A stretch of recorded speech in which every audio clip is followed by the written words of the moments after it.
that a little bit of discussion has already taken place on this. And today we will fast forward a little bit because we have to finish it today. And we will also just browse through the basic things which we have already been through, and then learn new things about WTO and the World Economic Order. That's how I propose to progress. Give me a moment. Yes. So we all understand that we started our discussion from a time in the 1770s, isn't it? 1770s world was dominated, of course, it was dominated by the expansionist policies of the various, commercial and expansionist entities, one of them being the East India Company. We already know that, a lot of history has been taught to you by now.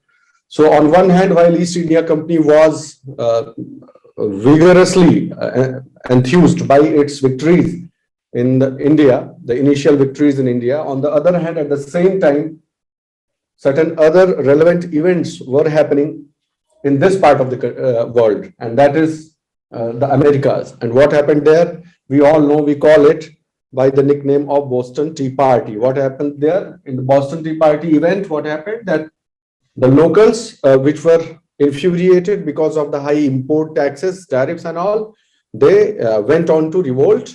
They went into a rebellion and they drowned all the ships, tea shipments. Okay, that is what actually happened. And this is the event which is credited to have led finally to the Declaration of Independence in 1776. Fine. While these kinds of events were happening, another important event was happening here, okay, in Scotland. And that is, two Scots, they did something very, very phenomenal, which actually changed the very way we look at world's economic progress and growth. And these two things which influenced the direction of future for the economies of the world were the discovery of a steam engine, of course, invention of a steam engine by James Watt, and the Adam Smith, who propounded the theory of invisible hand, and that is how the concept of welfare economics began. Fine. So we all understand by now that this thing ultimately brought about what we call the Industrial Revolution. This and many other discoveries, they ultimately brought about Industrial Revolution. And this is what led to the belief that market is actually a good thing and we need not be skeptical about it. This is the first in principle global validation that yes, market can be a good way to maximize, to optimize or maximize the welfare of the society. Otherwise, everyone would be, of course, skeptic about it. In all times in history, everyone has been skeptic about it as to what can be left to the mercy of market and what should be kept in the hand of the state. तो ये जब Adam Smith ने जब theory दी और इसको wide acceptance मिला, बहुत ज्यादा इसको स्वीकार्यता जब मिली, तो पहली बार ये चीज सामने आई एक सिद्धांत के तौर पर कि अगर इकोनॉमी कुछ कंडीशंस को सेटिस्फाई करती हो तो एवरी इंडिविजुअल अगर अपना अपना ओन सेल्फिश यूटिलिटी खाली जो है वो देख ले, अपनी अपनी सेल्फिश यूटिलिटी पर खाली ध्यान दे दे अगर, तो उसी बहाने मार्केट इस प्रकार से काम करता है कि वो अल्टीमेटली होगा ये कि सोसाइटी ऑप्टिमल हो जाएगी, सोसाइटी के जो रिसोर्स एलोकेशन है, सोसाइटी का जो बेनिफिट है वो ऑप्टिमल हो जाएगा. All right. तो यही इनविजिबल हैंड की थ्योरी थी. इसमें अभी डिटेल में नहीं जाएंगे, लेकिन क्योंकि ये थ्योरी थी और क्योंकि इसको वर्ल्ड वाइड जो है वो मिला, एक्सेप्टेंस मिला, please understand this why this particular aspect has been touched upon, because this was the first in principle validation that yes, we the countries of the world can actually also think about interdependence and not only self reliance. Understand? Self reliance ही सबसे बड़ा मुद्दा हुआ करता था, sovereignty and self reliance. But this was a very important significant development in the ideology of the world, that they started exploring the possibility of interdependence also as a vehicle for the economic growth of the world. तो ये इस प्रकार के development ने सोच में एक परिवर्तन लाया, ठीक है। वो फिर क्या हुआ, फास्ट फॉरवर्ड कर दीजिए आप, सीधे 20th सेंचुरी पे चले आइए, ठीक है। 20th सेंचुरी में हम क्या देखते हैं कि इंडिया और वर्ल्ड इकोनॉमिक जो ऑर्डर है वो कैसा रहा है, भारत के परिप्रेक्ष्य से जो वैश्विक समीकरण है वो कैसे रहे हैं, ये हमको देखना चाहिए। तो आप सब जानते हैं, ये इस चित्र से आप क्या समझते हैं, ये आप समझ जाएंगे देखते ही कि ये किस पर्टिकुलर हिस्टोरिक इवेंट को सिग्निफाई करता है। इस प्रकार से ये आप जानते ही हैं, जो भी ये ब्लू कलर में जो आपको दिख रहा होगा, है ना, वो एक्सिस टाइप की जो है वो कंट्रीज हैं, एक्सिस जिन्हें कहा गया है एक्सेसिबल, और बाकी सब कंट्रीज जो है वो लड़े, उनके खिलाफ लड़े सबके, ठीक। धीरे धीरे धीरे धीरे क्या हुआ, जब वर्ल्ड वॉर समाप्त हुआ, आप सब जानते हैं, we have already studied this aspect, that is why I am not elaborating upon it, that when world war ended, then it was felt that all of us should sit together and try to preempt those conditions which actually led to the world war, so that we don't have a world war 3. That's why people from all around the major stakeholders of the world, they started thinking about a collective solution in this direction, and that was कि चीजों पर consensus बनाया जाए। Consensus was the only solution that could have happened, obviously. Okay, so what happened exactly in material terms? What were the things that materialized? Number one, International Bank of Reconstruction and Development. Reconstruction of what and development of what? The second question, reconstruction of those countries which were ravaged by the evil of the World War II. All right, by the forces of the World War II, they were ravaged, so there is construction and development of those who are far left behind in the scenario because of colonialization, because of their own slow pace of growth, because of no availability of natural resources, whatever reasons or historic reasons. So development of those countries, those economies which are far left behind in the race, and reconstruction of countries which have participated in the World War II and therefore have got ravaged because of that. The third proposition was that since we are now realizing the importance of, because now there is a growing realization about the importance of mutual interdependence, because there is now a hope that we can go for interdependence and we can actually make use of. Now you understand the principles of economics, that is why I am telling you, because we have already studied that market mechanism gives us a specialization, the scope of a specialization. So we do not need to produce everything. We can produce what we are best at, where we have comparative advantage, and then depend on somebody else for something else. So because this aspect was gaining momentum, that's why it was also thought that an organization for facilitating cross-border trades also should come into existence. ये भी बात आ गई कि वो तो ठीक है, जो वर्ल्ड वॉर का इफेक्ट हो गया है, दूसरा हो गया कि आर्थिक रूप से बहुत जो पिछड़े जो इकोनॉमीज और देश हैं उनका विकास किया जाए, बहुत अच्छी बात है, एकदम इनइक्वालिटी घटनी चाहिए। लेकिन एक बात यह भी है कि इन सभी के लिए एक आवश्यकता पड़ेगी कि फ्री ट्रेड हो, और फ्री ट्रेड के लिए जरूरी है क्योंकि सभी इकोनॉमीज में टेंडेंसी होगी कि वो अपने अपने सेल्फ इंटरेस्ट को जो है वो वॉच करेंगे खाली, और फ्री मार्केट जो है वो नहीं रह जाएगा। आप जानते हैं इस बात को, बहुत ध्यान से सुनिएगा इस बात को, कि हमने जो हाइपोथेसिस अभी एडम स्मिथ साहब की जो पढ़ी है, उसमें सबसे इंपॉर्टेंट प्री कंडीशन क्या है।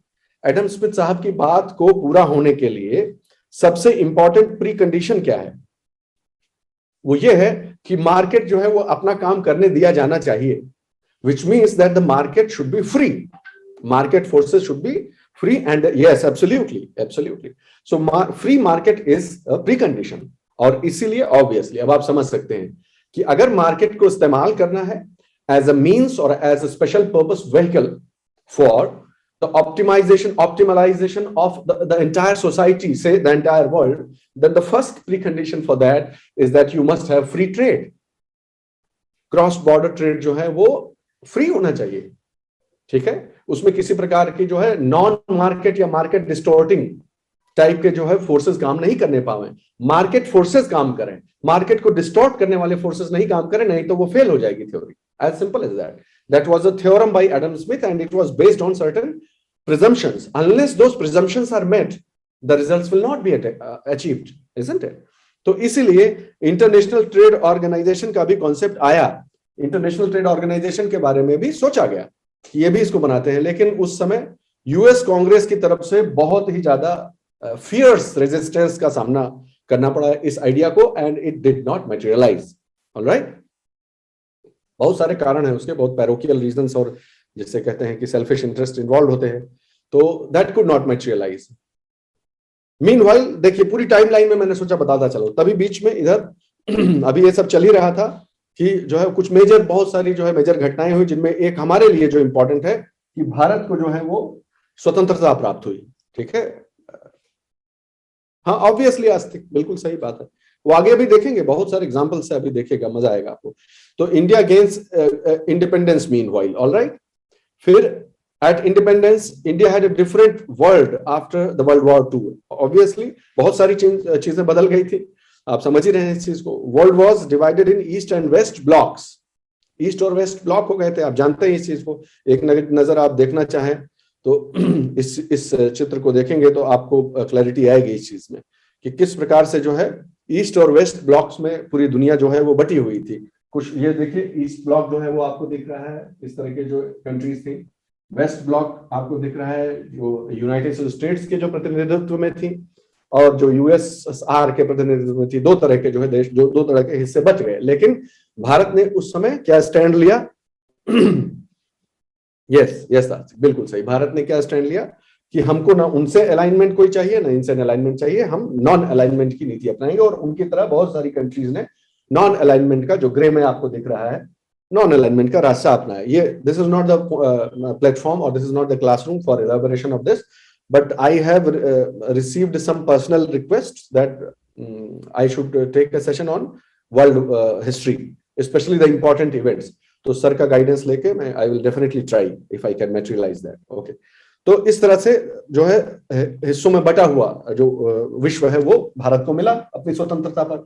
फिर और क्या हुआ आप जानते हैं, Europe, Japan were in shambles and China was in a civil war। 1949 तक तो चाइना सिविल वॉर में ही था। अगर आप वर्ल्ड हिस्ट्री फॉलो किए हैं तो आप जानते ही होंगे कि 1949 तक जो है चाइना सिविल वॉर में फंसा हुआ था। माओ वगैरह का जो अपराइजिंग हुई वो सब जानते हैं आप अच्छे से। तो इस प्रकार का वर्ल्ड ऑर्डर इंडिया को इंडिपेंडेंस के समय मिला। जो है यूरोप तो वर्ल्ड वॉर में पूरी तरह से जो है वो बुरी तरह से जिसे कहते हैं कि डिप्रिशिएट हो चुका था, उसमें बहुत इन्वॉल्वमेंट है भी था। जापान कहने की बात ही नहीं है, आप जानते हैं जापान जो है, जापान सबसे ज्यादा रिसीविंग एंड पे था for whatever reasons.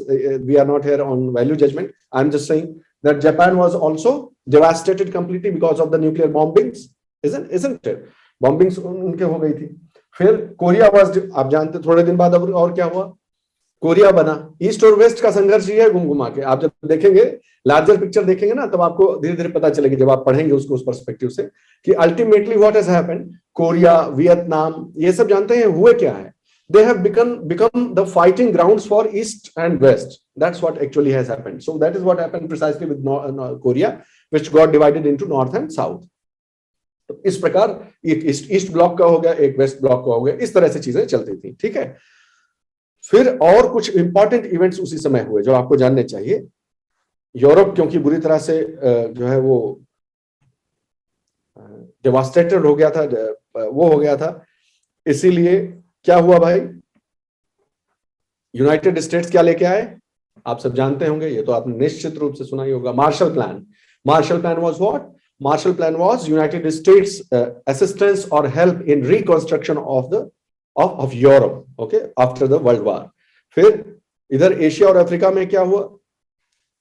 Asia और अफ्रीका में क्या हुआ था?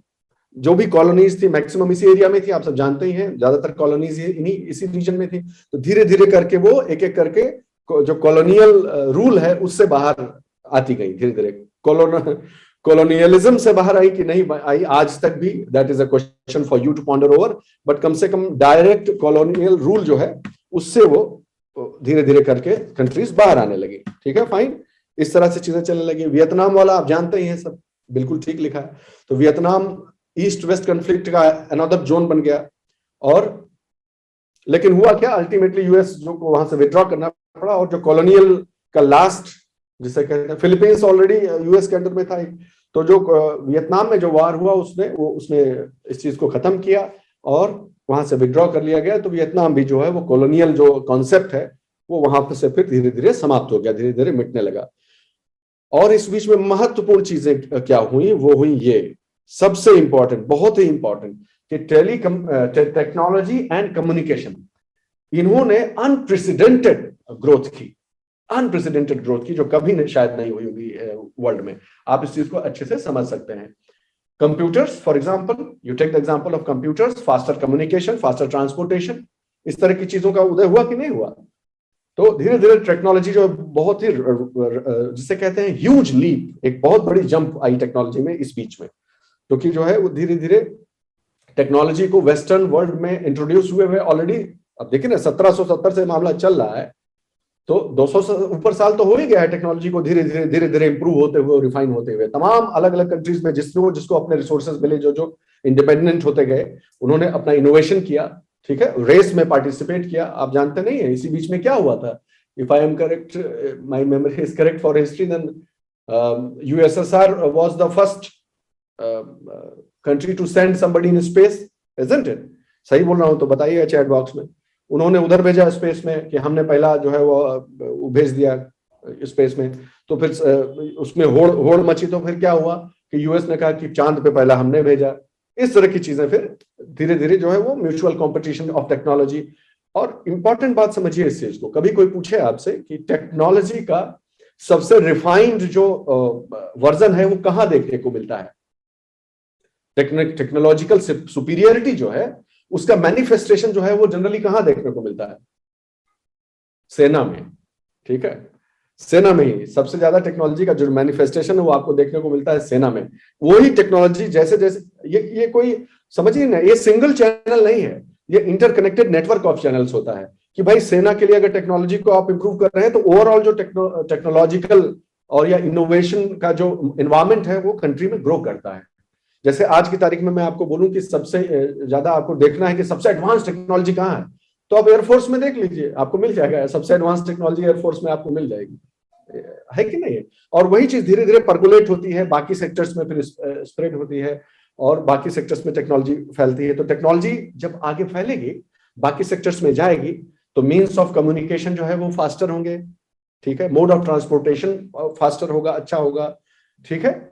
जो रुक रुक के हवाई जहाज में फ्यूल भर भर के उड़ना पड़ता था, अब लंबी लंबी यात्राएं कर सकेंगे आप। इस तरह से टेक्नोलॉजी धीरे धीरे इवॉल्व होती है। और कंप्यूटर्स का उदय हो गया उसी बीच में। अभी कंप्यूटर्स की होड़ है, आप देखिए, आप आज के युग में इंफॉर्मेशन वार है, इस तरह से चीजें चलती हैं कि किसके पास सुपर कंप्यूटर है, कौन सबसे ज्यादा वो कर सकता है, चाइना में, यूएस में, सब में इस प्रकार से कंपटीशन होता रहता है। इसी कंप्यूटर का इसी बीच में, इसी दौरान तो हुआ था आविष्कार। किसने किया था कंप्यूटर का आविष्कार, किसने किया था? बताइए भाई चैट बॉक्स में, तब आगे बढ़ा जाए।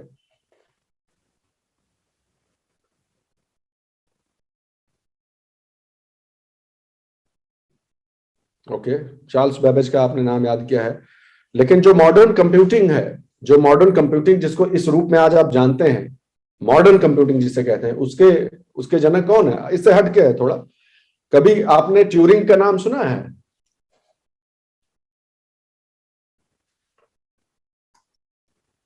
आई थिंक उनका फर्स्ट नेम था एलन और पूरा नाम था एलन ट्यूरिंग, अगर मुझे ठीक से याद आ रहा है तो।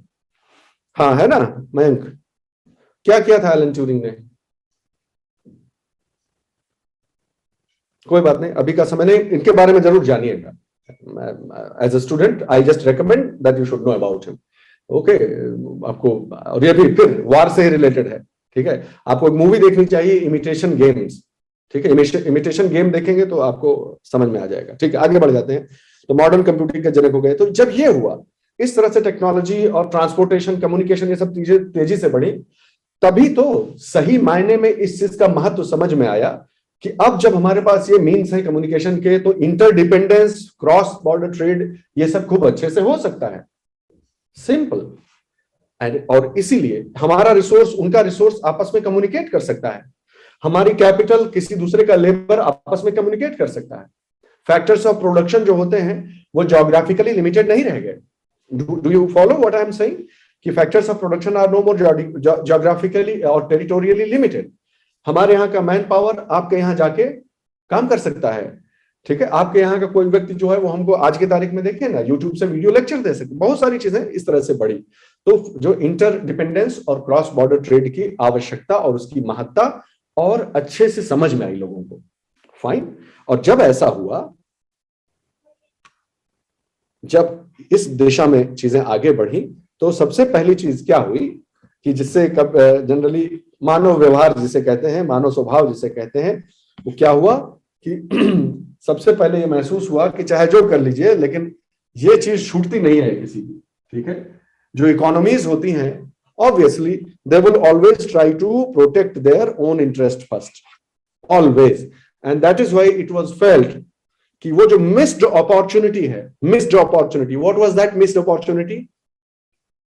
कि International Trade Organization could not come into existence because of fierce resistance from one side. So that missed opportunity now needs to be grabbed in some way, in whatever way possible. We must seize that opportunity now because it is all the more necessary now in these developments. और कैसे लोग protect करते हैं, यहाँ थोड़ा सा diversion लेके आपको बता देता हूं कि कैसे प्रोटेक्ट किया जाता है। आप जानते ही हैं लेकिन बस हल्का सा एक बार चर्चा हो जाए।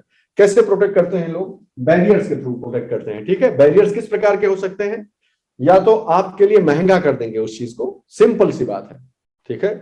या तो आपके लिए सामान जो है हमारे यहाँ बेचना, अगर आप मान लीजिए एक कंट्री है और मैं दूसरा कंट्री हूं, तो मैं अब ऐसा कुछ सिस्टम करूंगा कि आपका सामान मेरे यहाँ जो बिक रहा है उसमें टैरिफ्स लगा दूंगा और महंगा कर दूंगा उसे, ठीक है।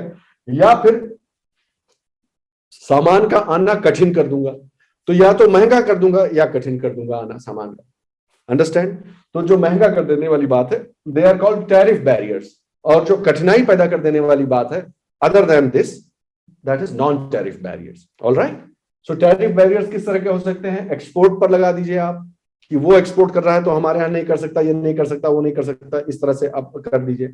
इंपोर्ट का वो लगा दीजिए, एक्सपोर्ट टैरिफ लगाया जा सकते हैं। इंपोर्ट मेनली टैरिफ शब्द इस्तेमाल किया जाता है इंपोर्ट के ऊपर, जो जब आ रहा हो सामान तब आप जो उस पर टैरिफ लगाते हैं in that sense.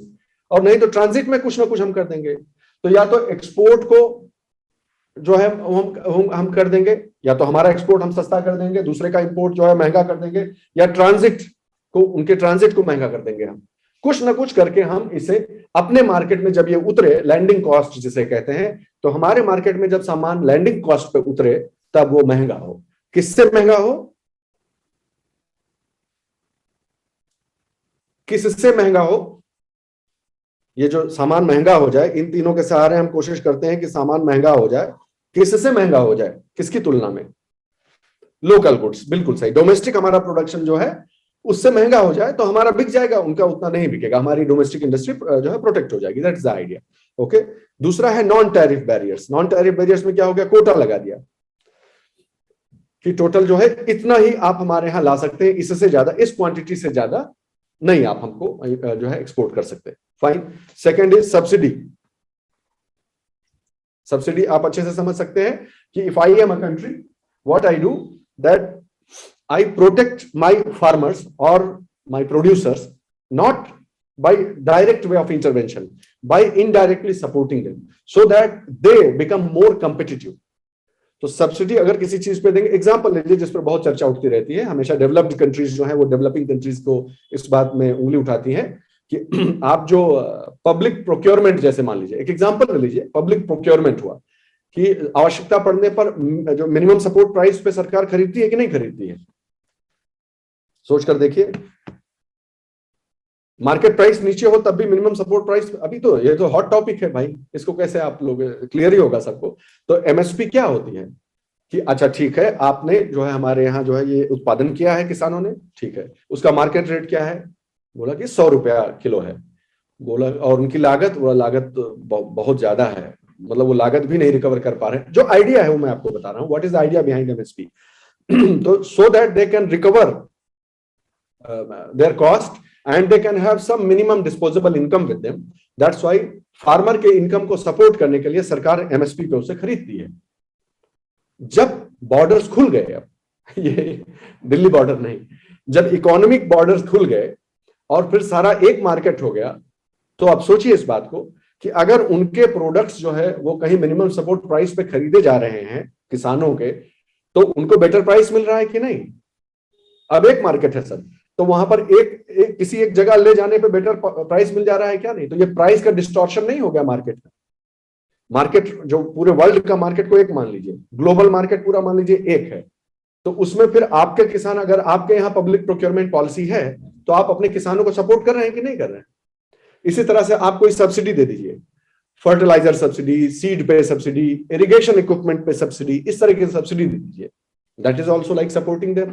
Power subsidy support करना ही तो हो गया, इजंट इट? तो इस प्रकार आप इस तरह से किसी पर्टिकुलर सेक्शन ऑफ एजेंट्स, ये मार्केट के एजेंट ही तो हैं सब हम लोग, तो मार्केट के किसी कंपोनेंट को आप अगर सपोर्ट करते हैं, सब्सिडाइज करते हैं, तो that also distorts the price. तो दूसरा हो गया सब्सिडी। तीसरा हो गया एम्बार्गो। एम्बार्गो का एग्जांपल दिए थे, आपको याद होगा कौन सा एग्जांपल दिए थे?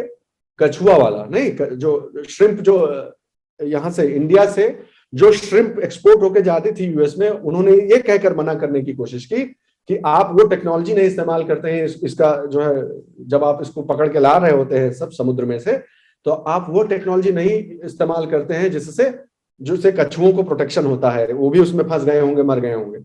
तो इंडिया ने उसको लड़ा, आपको ध्यान ही होगा एग्जांपल हमने बताया, अंडरस्टैंड? तो एम्बार्गो हुआ कि ये प्रोडक्ट नहीं आएगा, प्रोडक्ट ही बैन कर दिया, क्वांटिटी और टैरिफ की बात ही नहीं है, प्रोडक्ट बैन ही कर दिया। तो this kind of things they do, by doing that they try to protect their own interests. हम वापस आ गए उस चीज पर। खैर, इसीलिए महसूस हुआ कि भाई हो कुछ भी, लेकिन हमको कहीं ना कहीं जरूरत है कि अब हम लोग साथ में आ जाएं, and that is what is the genesis of GATT, General Agreement on Tariffs and Trade, obviously. So there could be a general kind of agreement. The important point here for you to understand is what? That this did not have the status of an organization. It was just an agreement. And that's why it served its purpose, but it could not have expanded beyond its confinements. वो agreement जैसा ही रहा, बस बहुत ज्यादा फायदा नहीं हुआ, लेकिन it was a very good step in the right direction. बाद में कैसे चीजें सब डिस्टॉर्ट हो गई वो देखेंगे हम। तो इस प्रकार से गैट आया, ठीक है।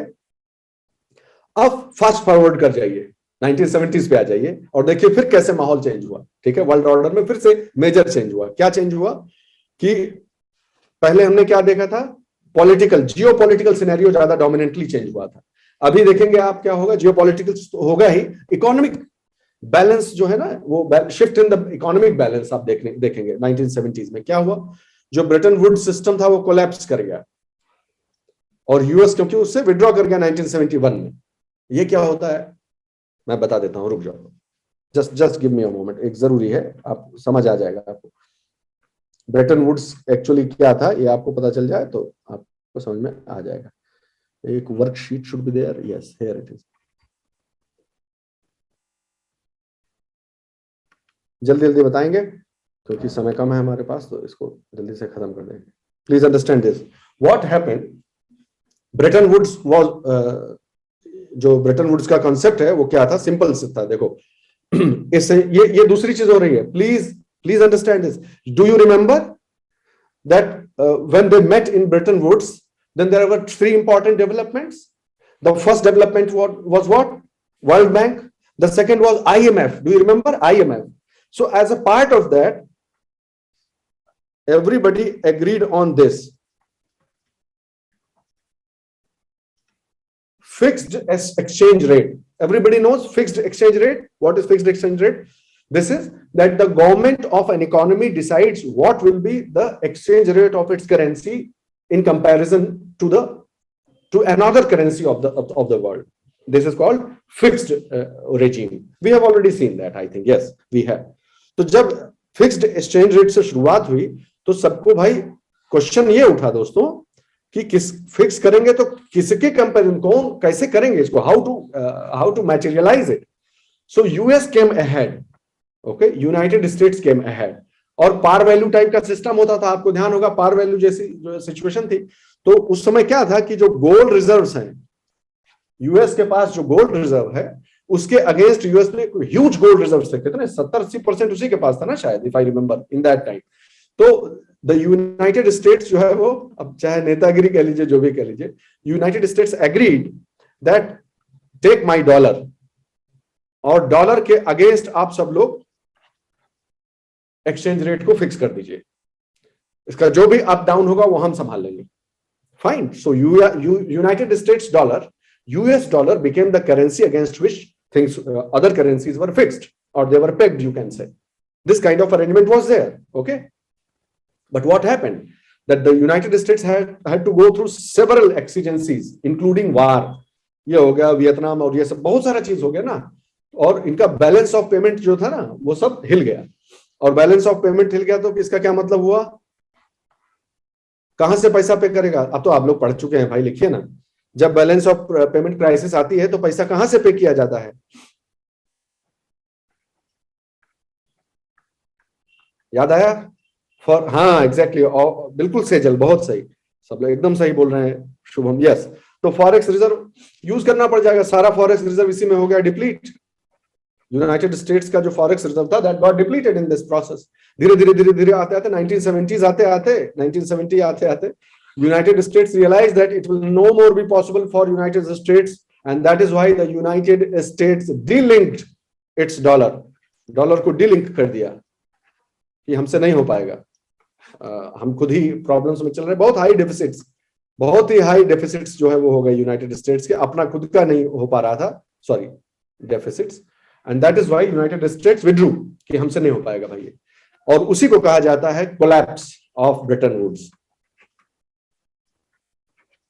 इस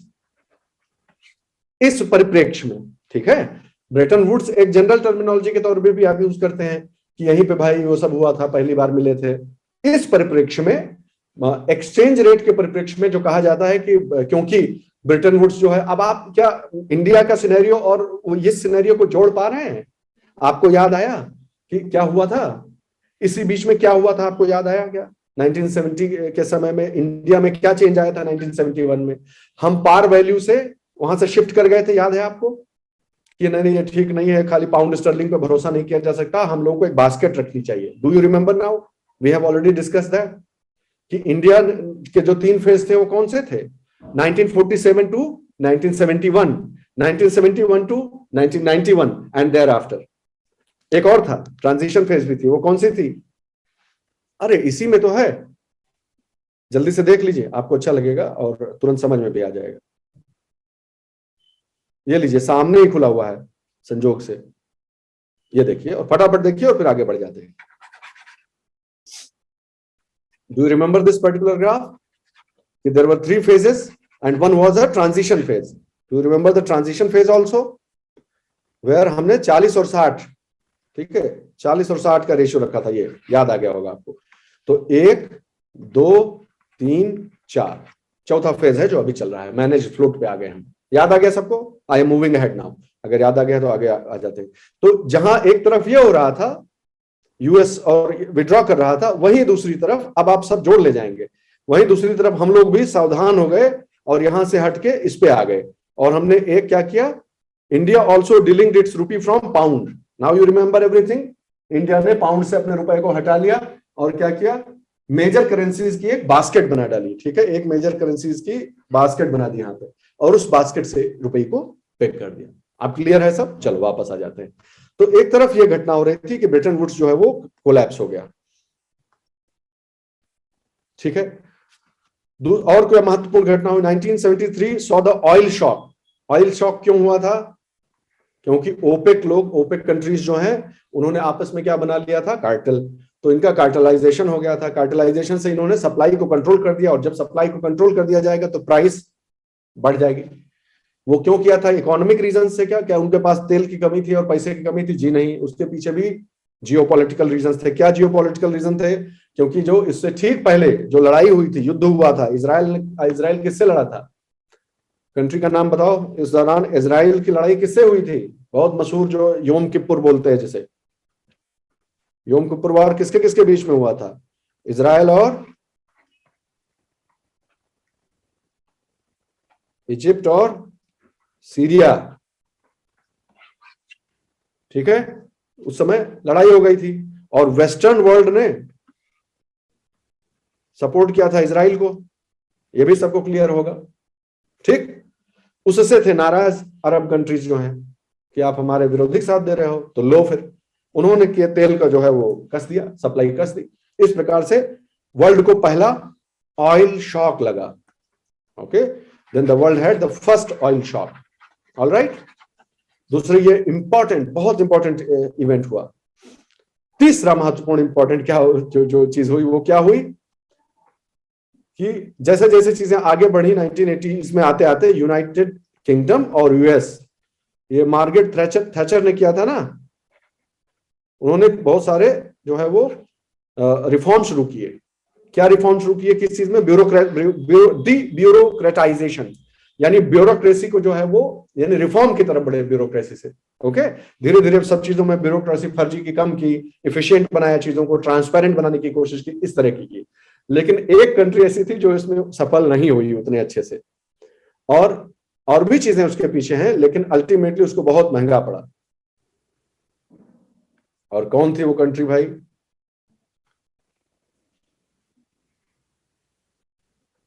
yes, this was the situation. देखिए, यूनाइटेड, ये एसएसआर जो जिसे कहते हैं, यूएसएसआर ऐसा था। और इसी अल्टीमेटली कहते हैं, बहुत सारे कारण हैं ऑब्वियसली, आप जानते ही होंगे, कहते हैं कि अल्टीमेटली उसका ब्यूरोक्रेसी उसको ले डूबा, जो ब्यूरोक्रेसी है उसे लेके डूब गया, और अल्टीमेटली जो है वो डिसइंटीग्रेशन ऑफ यूएसएसआर हो गया। ये डिसइंटीग्रेशन है, देखिए कितने अलग अलग उसमें सारा टूट गया। ठीक है, क्या ये बाल्कन कंट्रीज कौन सी होती हैं? ऐसे ही ध्यान आ गया, मैप देखा तो ज्योग्राफी याद आया था। Balkan countries,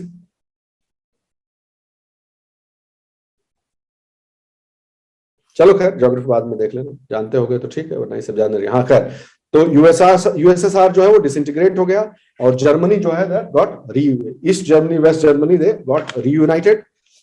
era of adopting democratic regimes and market friendly reforms, इस दौरान डेमोक्रेटिक रेजिम्स आ गए और मार्केट फ्रेंडली रिफॉर्म्स हुए।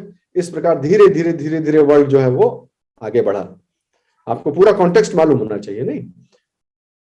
और धीरे धीरे पूरे ग्लोब में यह चीज एक्सेप्ट हो गई कि हाँ, international trade can actually be a good vehicle for achieving economic growth and national development both.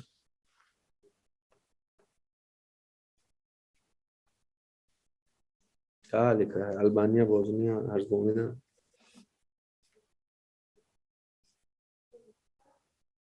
अच्छा, बाल्टिक और बाल्कन में अंतर जानते होंगे, देख लेना, अभी नहीं करते हैं इसको, चलो ठीक है। तो gradually it was globally accepted that international trade के लिए एक्सेप्टेंस बढ़ गई है फाइनली। और जब ऐसा हो गया तो 1995 आते आते अब सबको समझ में आ गया कि जिसे कहते हैं ना कि there are no more nations my dear friend, there are only economic realities. तो इकोनॉमिक्स का जो महत्व है जिस तरह से बढ़ा, उससे फिर ये हुआ कि अब कोई रास्ता नहीं है, जो बस हमने मिस कर दी थी उसको अब वापस पकड़ लेने का समय आ गया है, और उसी दिशा में प्रयास हुआ। और क्या हुआ? Uruguay round. किसका उरुग्वे राउंड? उरुग्वे राउंड किसका? ये सिंगल यू है, सॉरी स्पेलिंग थोड़ा। Uruguay round of what? लिखो चैट बॉक्स में। अभी तक क्या चला रहा है, किसकी बात हो रही है, क्या बना था? हाँ, भूलना मत भाई, आईटीओ तो बन ही नहीं पाया ना सेजल, तो गैट कह लीजिए उसको। हाँ, तो गैट जो है, गैट का ये बहुत सारे राउंड चलते रहे, 7 राउंड हुए, फिर रुग्वे राउंड हुआ, 7 राउंड हुए, फिर और इस प्रकार उस रुग्वे राउंड में वर्ल्ड ट्रेड ऑर्गेनाइजेशन की स्थापना हुई for promoting fair trade rules, कि अब एक ऑर्गेनाइजेशन है भाई अपने पास, और अब ये ऑर्गेनाइजेशन की तरह सबको डिसिप्लिन करेगा, रूल्स बनाएगा, इन्फोर्स करवाएगा, डिस्प्यूट होने पर उसे रिजॉल्व करेगा, और प्रमोशन, ट्रेड के लिए, ट्रेड प्रमोशन के लिए आवश्यक कदम उठाएगा, रूल्स एंड रेगुलेशंस बनाएगा। उसके ठीक एक बाद जो मीटिंग हुई सिंगापुर में, उसमें 4 महत्वपूर्ण इश्यूज उठे, बहुत इंपॉर्टेंट है ये, इन्हें सिंगापुर इश्यूज कहते हैं, आज भी पीछा नहीं छोड़ रहे हैं, they are the ghost of Singapore. तो सिंगापुर इश्यूज क्या थे? इन्वेस्टमेंट को लेकर, कंपटीशन पॉलिसी को लेकर, गवर्नमेंट प्रोक्योरमेंट को लेकर, और ट्रेड फैसिलिटेशन को लेकर, जिनमें से बेहद इंपॉर्टेंट है लास्ट के दोनों, government procurement, trade facilitation. India के पर्सपेक्टिव से, डेवलपिंग इकोनॉमीज के पर्सपेक्टिव से ये दोनों बहुत इंपॉर्टेंट है। लेकिन आप क्या फायदा जब जान ही नहीं पाएंगे कि ये किस बारे में बात हो रही है। सिंगापुर इश्यूज मतलब क्या? कुल मिलाकर अगर मैं आपको एक बहुत सरल शब्दावली में समझाने का प्रयास करूं तो इसे ऐसे समझिए कि the legend of Bhagat Singh, आपने मूवी देखी हुई है? The legend of Bhagat Singh में एक बहुत अच्छा डायलॉग है। ओरिजिनली इतिहास में क्या भी जो भी डायलॉग रहा हो, इससे बेटर ही रहा होगा, लेकिन एक बहुत अच्छी चीज भगत सिंह साहब कहते हैं, शहीद आजम कहते हैं कि जब सामने से प्रपोजल आता है कि हमें बातचीत करनी चाहिए, इस मुद्दे पर बातचीत करनी चाहिए, तो उनका एक बहुत बढ़िया संवाद है, बहुत बढ़िया डायलॉग है। वो कहते हैं कि पहले आप हमारे देश से बाहर निकलिए, उसके बाद बातचीत होगी, क्योंकि कमजोर और जबर के बीच में कोई बातचीत नहीं होती है। तो जबर और कमजोर के बीच में क्या बातचीत होगा? किसको नहीं मालूम है कि उसका रिजल्ट क्या होने वाला है। तो वही वाली बात है घूम घुमा के। I don't want to be an uninvited critic of WTO और the process, but what I am telling you कि this is what has been the soul and heart of the entire debate. Okay, कि developed और developing countries में आपस में किन किन मुद्दों पर नहीं बैठ रही है, यही सारा गेम है। अगर बहुत और संक्षेप में बता दूं आगे चलने से पहले, तो 2 पॉइंट आप धीरे से समझ लीजिए कि जो खेल कूद के सब कर करा के तुम जवान हो चुके हो, बुढ़ा चुके हो, उसको तुम हमको बोल रहे हो कि ना करो। कुल मिलाकर बात यह है कि जो करके तुम वहां तक पहुंचे हो, वही चीज हमको बोल रहे हो कि नहीं नहीं तुम नहीं करो, तुम्हें ठीक नहीं है, तुम ये अच्छी बात नहीं है। ये जो जबरई है, न्यूक्लियर वाला, इससे बढ़िया कोई एग्जांपल हो सकता है क्या इस चीज का? कि जो खुद कर लिए हैं न्यूक्लियर ब्लास्ट और सब न्यूक्लियर पावर से जो लैस हो चुके हैं, वो दूसरे को बता रहे हैं कि नहीं नहीं ये ठीक नहीं है, सैंक्शन लगा देंगे हम, ये विश्व शांति के लिए अच्छा नहीं है। जो न्यूक्लियर बम फोड़ चुके हैं, दूसरे के ऊपर तबाह कर चुके हैं, वो बताते हैं कि हम सैंक्शन लगा देंगे। This kind of moral turpitude goes on in the world, that's what reality is. So कुल मिलाकर बात वही है, ठीक है, यहां भी वही बात है।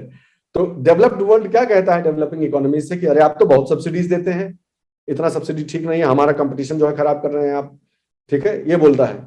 जबकि उससे ज्यादा सब्सिडी किसी ने दिया ही नहीं होगा आज तक। पैसा नहीं है तो सब्सिडी कहां? सबसे ज्यादा पैसा उन्हीं के पास है। ओके, हम ऐसे लूज टॉक नहीं बनाना चाहता, बहुत ही जो है संभले हुए शब्दों में इसको समझिए कि जो है मेन आर्ग्यूमेंट्स क्या है। तो डेवलप्ड वर्ल्ड कहता है कि आप सब्सिडीज देते हैं, आप अपने मार्केट का एक्सेस हमें प्रॉपरली, सर्विस सेक्टर वगैरह को नहीं खोल रहे हैं, आप जो है वो आपकी जो प्रैक्टिसेस हैं, ट्रेड प्रैक्टिसेस हैं, वो इतना ब्यूरोक्रेसी से और करप्शन से जो है वो लायक है कि हम लोग उसमें पार्टिसिपेट नहीं कर सकते, हमारा जो है वो पार्सल डिले हो जा रहा है, थिंग्स लाइक दैट, इस तरह की वो बात करते हैं। ठीक है, डेवलपिंग वर्ल्ड की शिकायत क्या है कि ये सारा जो टर्म्स और ये सब नियम बन रहा है, सब तुमको ध्यान में रखते हुए बन रहा है, आप लोगों का सेंटर्ड है ये, you are the centre of this entire policy formulation. हमारे यहाँ क्या मजबूरी है कि हमारे MSP करना पड़ेगा, हमको सब्सिडी देना पड़ेगा, क्योंकि हम उस स्टेज में हैं, आप उस स्टेज से बाहर निकल चुके हैं, इसलिए आप आज ये उपदेश दे रहे हैं। हम इस स्टेज में कि हमारे लिए food security is a national concern, food security has been a national concern, one of the top priorities of the government. आपके लिए वो सेकेंडरी इशू है, हमारे यहाँ फूड सिक्योरिटी मेन इशू है। तो हम कैसे नहीं MSP करेंगे, कैसे नहीं हम फूड प्रोक्योरमेंट पॉलिसी कैसे नहीं रखेंगे, है कि नहीं है?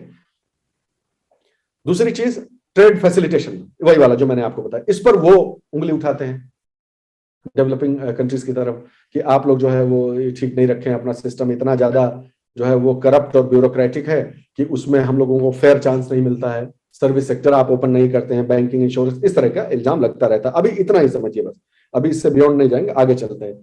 तो इसी प्रकार के इन्वेस्टमेंट कौन कितना कर सकता है, वो कहते हैं कि जब हम FDI डालें तो आप पूछिए भी मत कि कहां जा रहा है, कैसे। अरे कैसे नहीं पूछेंगे भाई, हम डेवलपिंग इकोनॉमीज हैं, हमारे लिए सोवरेंटी का इशू हो जाएगा अगर if we do not track which kind of FDI is coming, where the FDI is going, FII कहां से आ रहा है, कैसे जा रहा है, तो हमें पता होना चाहिए, वी नीड टू नो। वरना क्या होगा, जो कंसोलिडेटेड FDI पॉलिसी है सरकार की, उसमें पहली लाइन क्या है, सबसे इंपॉर्टेंट चेंज क्या है कंसोलिडेटेड FDI पॉलिसी में? रुकिए यही बताता हूं मैं आपको, सब सोच समझ के ही सारा नोट्स बनाया था ताकि आपको होलिस्टिक पिक्चर मिले।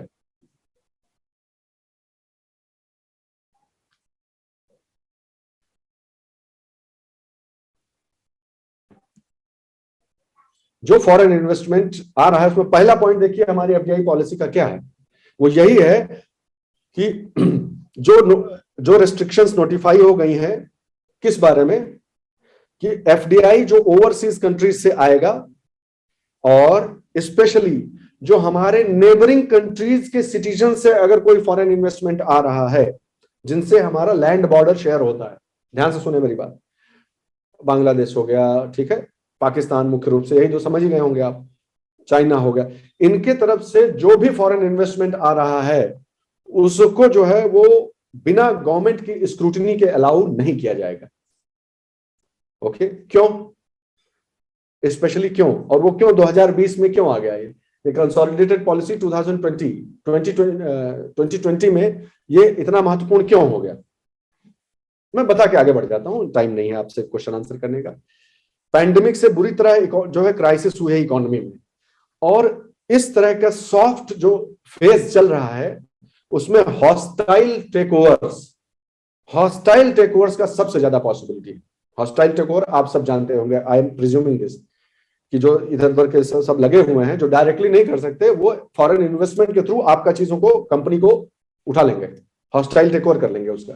इसीलिए गवर्नमेंट की वेटिंग जो है, जिससे गवर्नमेंट स्क्रूटनी के बिना उसे नहीं जाने दिया जा सकता। तो बहुत लॉजिक होता है, ऐसा नहीं है कि कोई चीज ऐसे ही बना दी जाती है, समझे इस बात को, ठीक है। तो हम कहां पर थे कि मेन इश्यूज जो है, तो सिंगापुर इश्यूज का सवाल उठता कहां से, हम इस पर थे, तो सिंगापुर इश्यूज वहीं से शुरू हो गए, जब WTO बना तभी से ये 4-5 जो 4 इश्यूज हैं वो जो है वो बार बार डिस्कस होते हैं, बार बार उन पर झगड़ा होता है, सहमति नहीं बनती है। 18 साल तक कोई सहमति बनी नहीं, ये स्थिति थी, एक भी एग्रीमेंट पर 18 साल तक जो है वो सहमति ठीक से बन नहीं पाई, सब पे कुछ ना कुछ विरोध रहा हमेशा से। फिर 2001 में क्या हुआ, दोहा डेवलपमेंट एजेंडा रखा गया, ठीक है, क्योंकि कोई तैयार नहीं हो रहा था, तो उसका नाम क्या किया गया कि इसमें डेवलपमेंट को जोड़ो भाई, डेवलपमेंट शब्द लाओ तो सब लोग इकट्ठा होंगे, तो बहुत नाराज हैं डेवलपिंग कंट्रीज वगैरह, समझ रहे हो बात, बहुत गेम हुआ है इसमें, कभी बताएंगे फुर्सत में जब टाइम होगा। तो डेवलपमेंट एजेंडा, एक छोटी सी चीज बता देता हूं कि जो अटैक हुआ था, US टेरर अटैक, किस साल में हुआ था?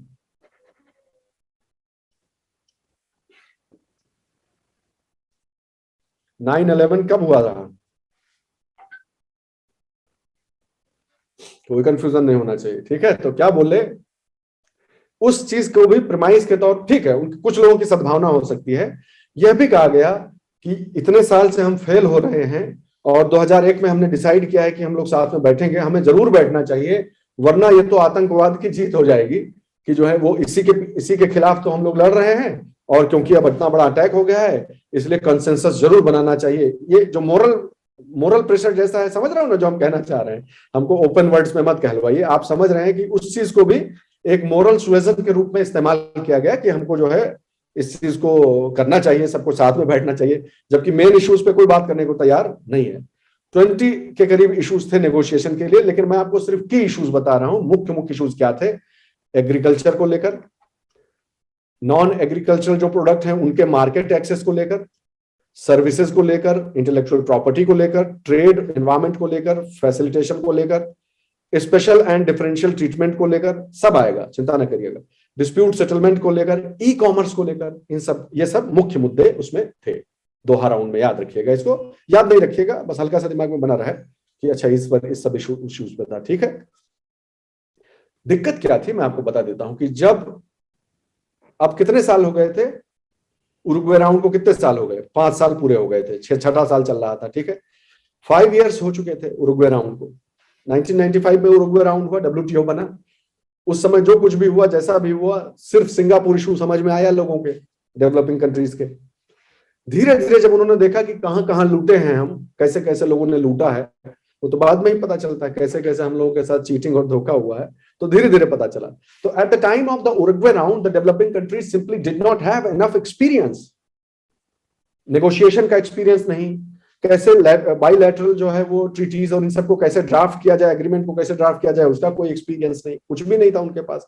जबकि जो डेवलप्ड कंट्रीज थे वो ऑलरेडी इस तरह की जो जैसे कहते हैं वो एसोसिएशंस में एंटर हो रहे थे, इकोनॉमिक टाइज ऐसे बना रहे थे। ये देखियो यूरोपियन कम्युनिटी और नाफ्टा, नॉर्थ अटलांटिक जो भी था ना, ट्रेड फैसिलिटेशन एग्रीमेंट या जो भी था, फुल फॉर्म मुझे नहीं याद रहता है, नाफ्टा वाफ्टा वो सब पहले बना चुके थे, वो जानते थे कैसे बात करनी है, अपना इंटरेस्ट को कैसे प्रोटेक्ट करना है, ये सब उनको मालूम था। हम लोगों को कुछ आइडिया ही नहीं डेवलपिंग कंट्रीज को, ठीक है। और दूसरा इशू क्या था कि फ्री मार्केट एक्सेस जो है वो ये डेवलप्ड होना चाहिए, ये मैं ठीक कर लूंगा। डेवलप्ड कंट्रीज उल्टा, अब उनकी तरफ से भी तो कुछ शिकायतें थी, वो ये कह रहे थे कि आप जो है वो फ्री मार्केट एक्सेस नहीं दे रहे हैं, आप लोग सब्सिडी करते हैं अपने कंट्री में। हम लोगों को बोल रहा है कि आप लोग सब्सिडी बहुत देते हैं, टैरिफ लगाते हैं, फ्री मार्केट एक्सेस नहीं दे रहे हैं और सर्विस सेक्टर को ओपन अप नहीं कर रहे हैं, बैंकिंग और इंश्योरेंस जैसे कि इसमें हम इन्वेस्टमेंट कर सकें, ठीक। एक और इशू क्या था कि डेवलपिंग कंट्रीज ने पॉइंट आउट किया कि ये आप जो ह्यूज सब्सिडीज दे रहे हैं दाहिने बाएं करके, इधर से उधर करके, और जो बेस ईयर आपने लिया है उसका क्या। अब इसको समझ लो तब आगे बढ़े, नहीं तो यही नहीं समझ पाए तो फिर कोई फायदा नहीं। नियम यह बनाया गया, सुनिए कैसे चीजें होती हैं। 1986-88 के हिसाब से, सुनते जाना मेरी बात और आप सब समझ जाओगे, चिंता न करना। इसको बेस ईयर बनाया गया, जैसे उसमें नहीं बनाते हैं हम लोग जो इंडेक्स निकालते हैं CPI WPI, उसमें नहीं बेस ईयर बनाते हैं कि इससे तुलना की जाएगी कि इन्फ्लेशन कितना बढ़ा है। उसी प्रकार इसको बेस ईयर बना दिया पूरे वर्ल्ड के लिए, इसको बेस ईयर बनाया। उसकी ट्रिक देखो क्या है, उसकी ट्रिक ये है कि उस साल को बेस ईयर चुना गया जब एग्रीकल्चरल प्राइसेस जो है ना वो लो थी, बहुत लो थी।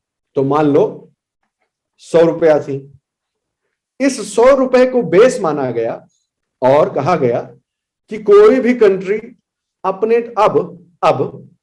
अब मतलब सोचो 86-88 तो पहले बीत गया ना, और ये सब बदकही कब हो रही है, उरुग्वे राउंड के बाद से।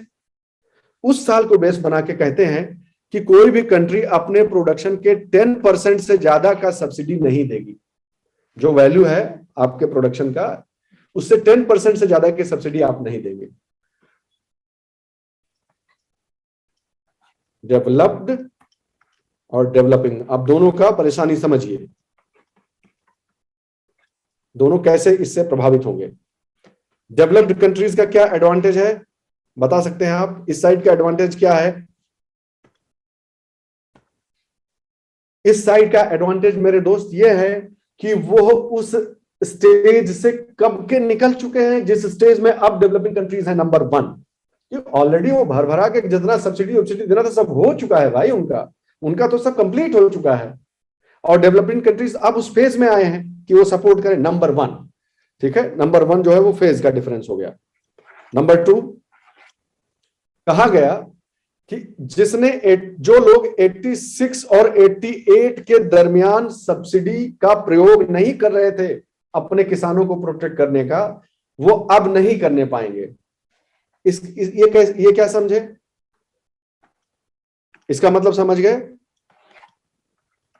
जो लोग उस समय, जो भी कंट्रीज उस समय सब्सिडी नहीं यूज कर रही थी एज ए पॉलिसी मेजर, वो अब नहीं करें। यानी आपको जरूरत नहीं थी तो आप जबरदस्ती मत करिए, इस तरह से समझ लो इसको, ठीक है। जबकि सच क्या है कि डेवलप्ड कंट्रीज को इसमें क्या कहा गया कि जो देती आ रही है बेचारी, अब वो कैसे एकदम से रोक देंगे भाई। जो देते आ रहे हैं वो कैसे एकदम से कम कर देंगे, जो नहीं दे रहे थे वो उनको क्या जरूरत है देने की, अब भी नहीं होगी जरूरत। तो जो देते आ रहे हैं वो 80% तक अपना सब्सिडी जारी रख सकते हैं, 20% खाली कम कर दें बस। Just imagine the kind of negotiation that has happened there. So they were asked that developed countries they can retain up to 80% of their subsidies, जबकि डेवलपिंग कंट्रीज अपने टोटल प्रोडक्शन का 10% से ज्यादा नहीं दे सकते, और जिन सब्सिडीज का प्रयोग यहां नहीं हो रहा था वो तो दे ही नहीं सकते।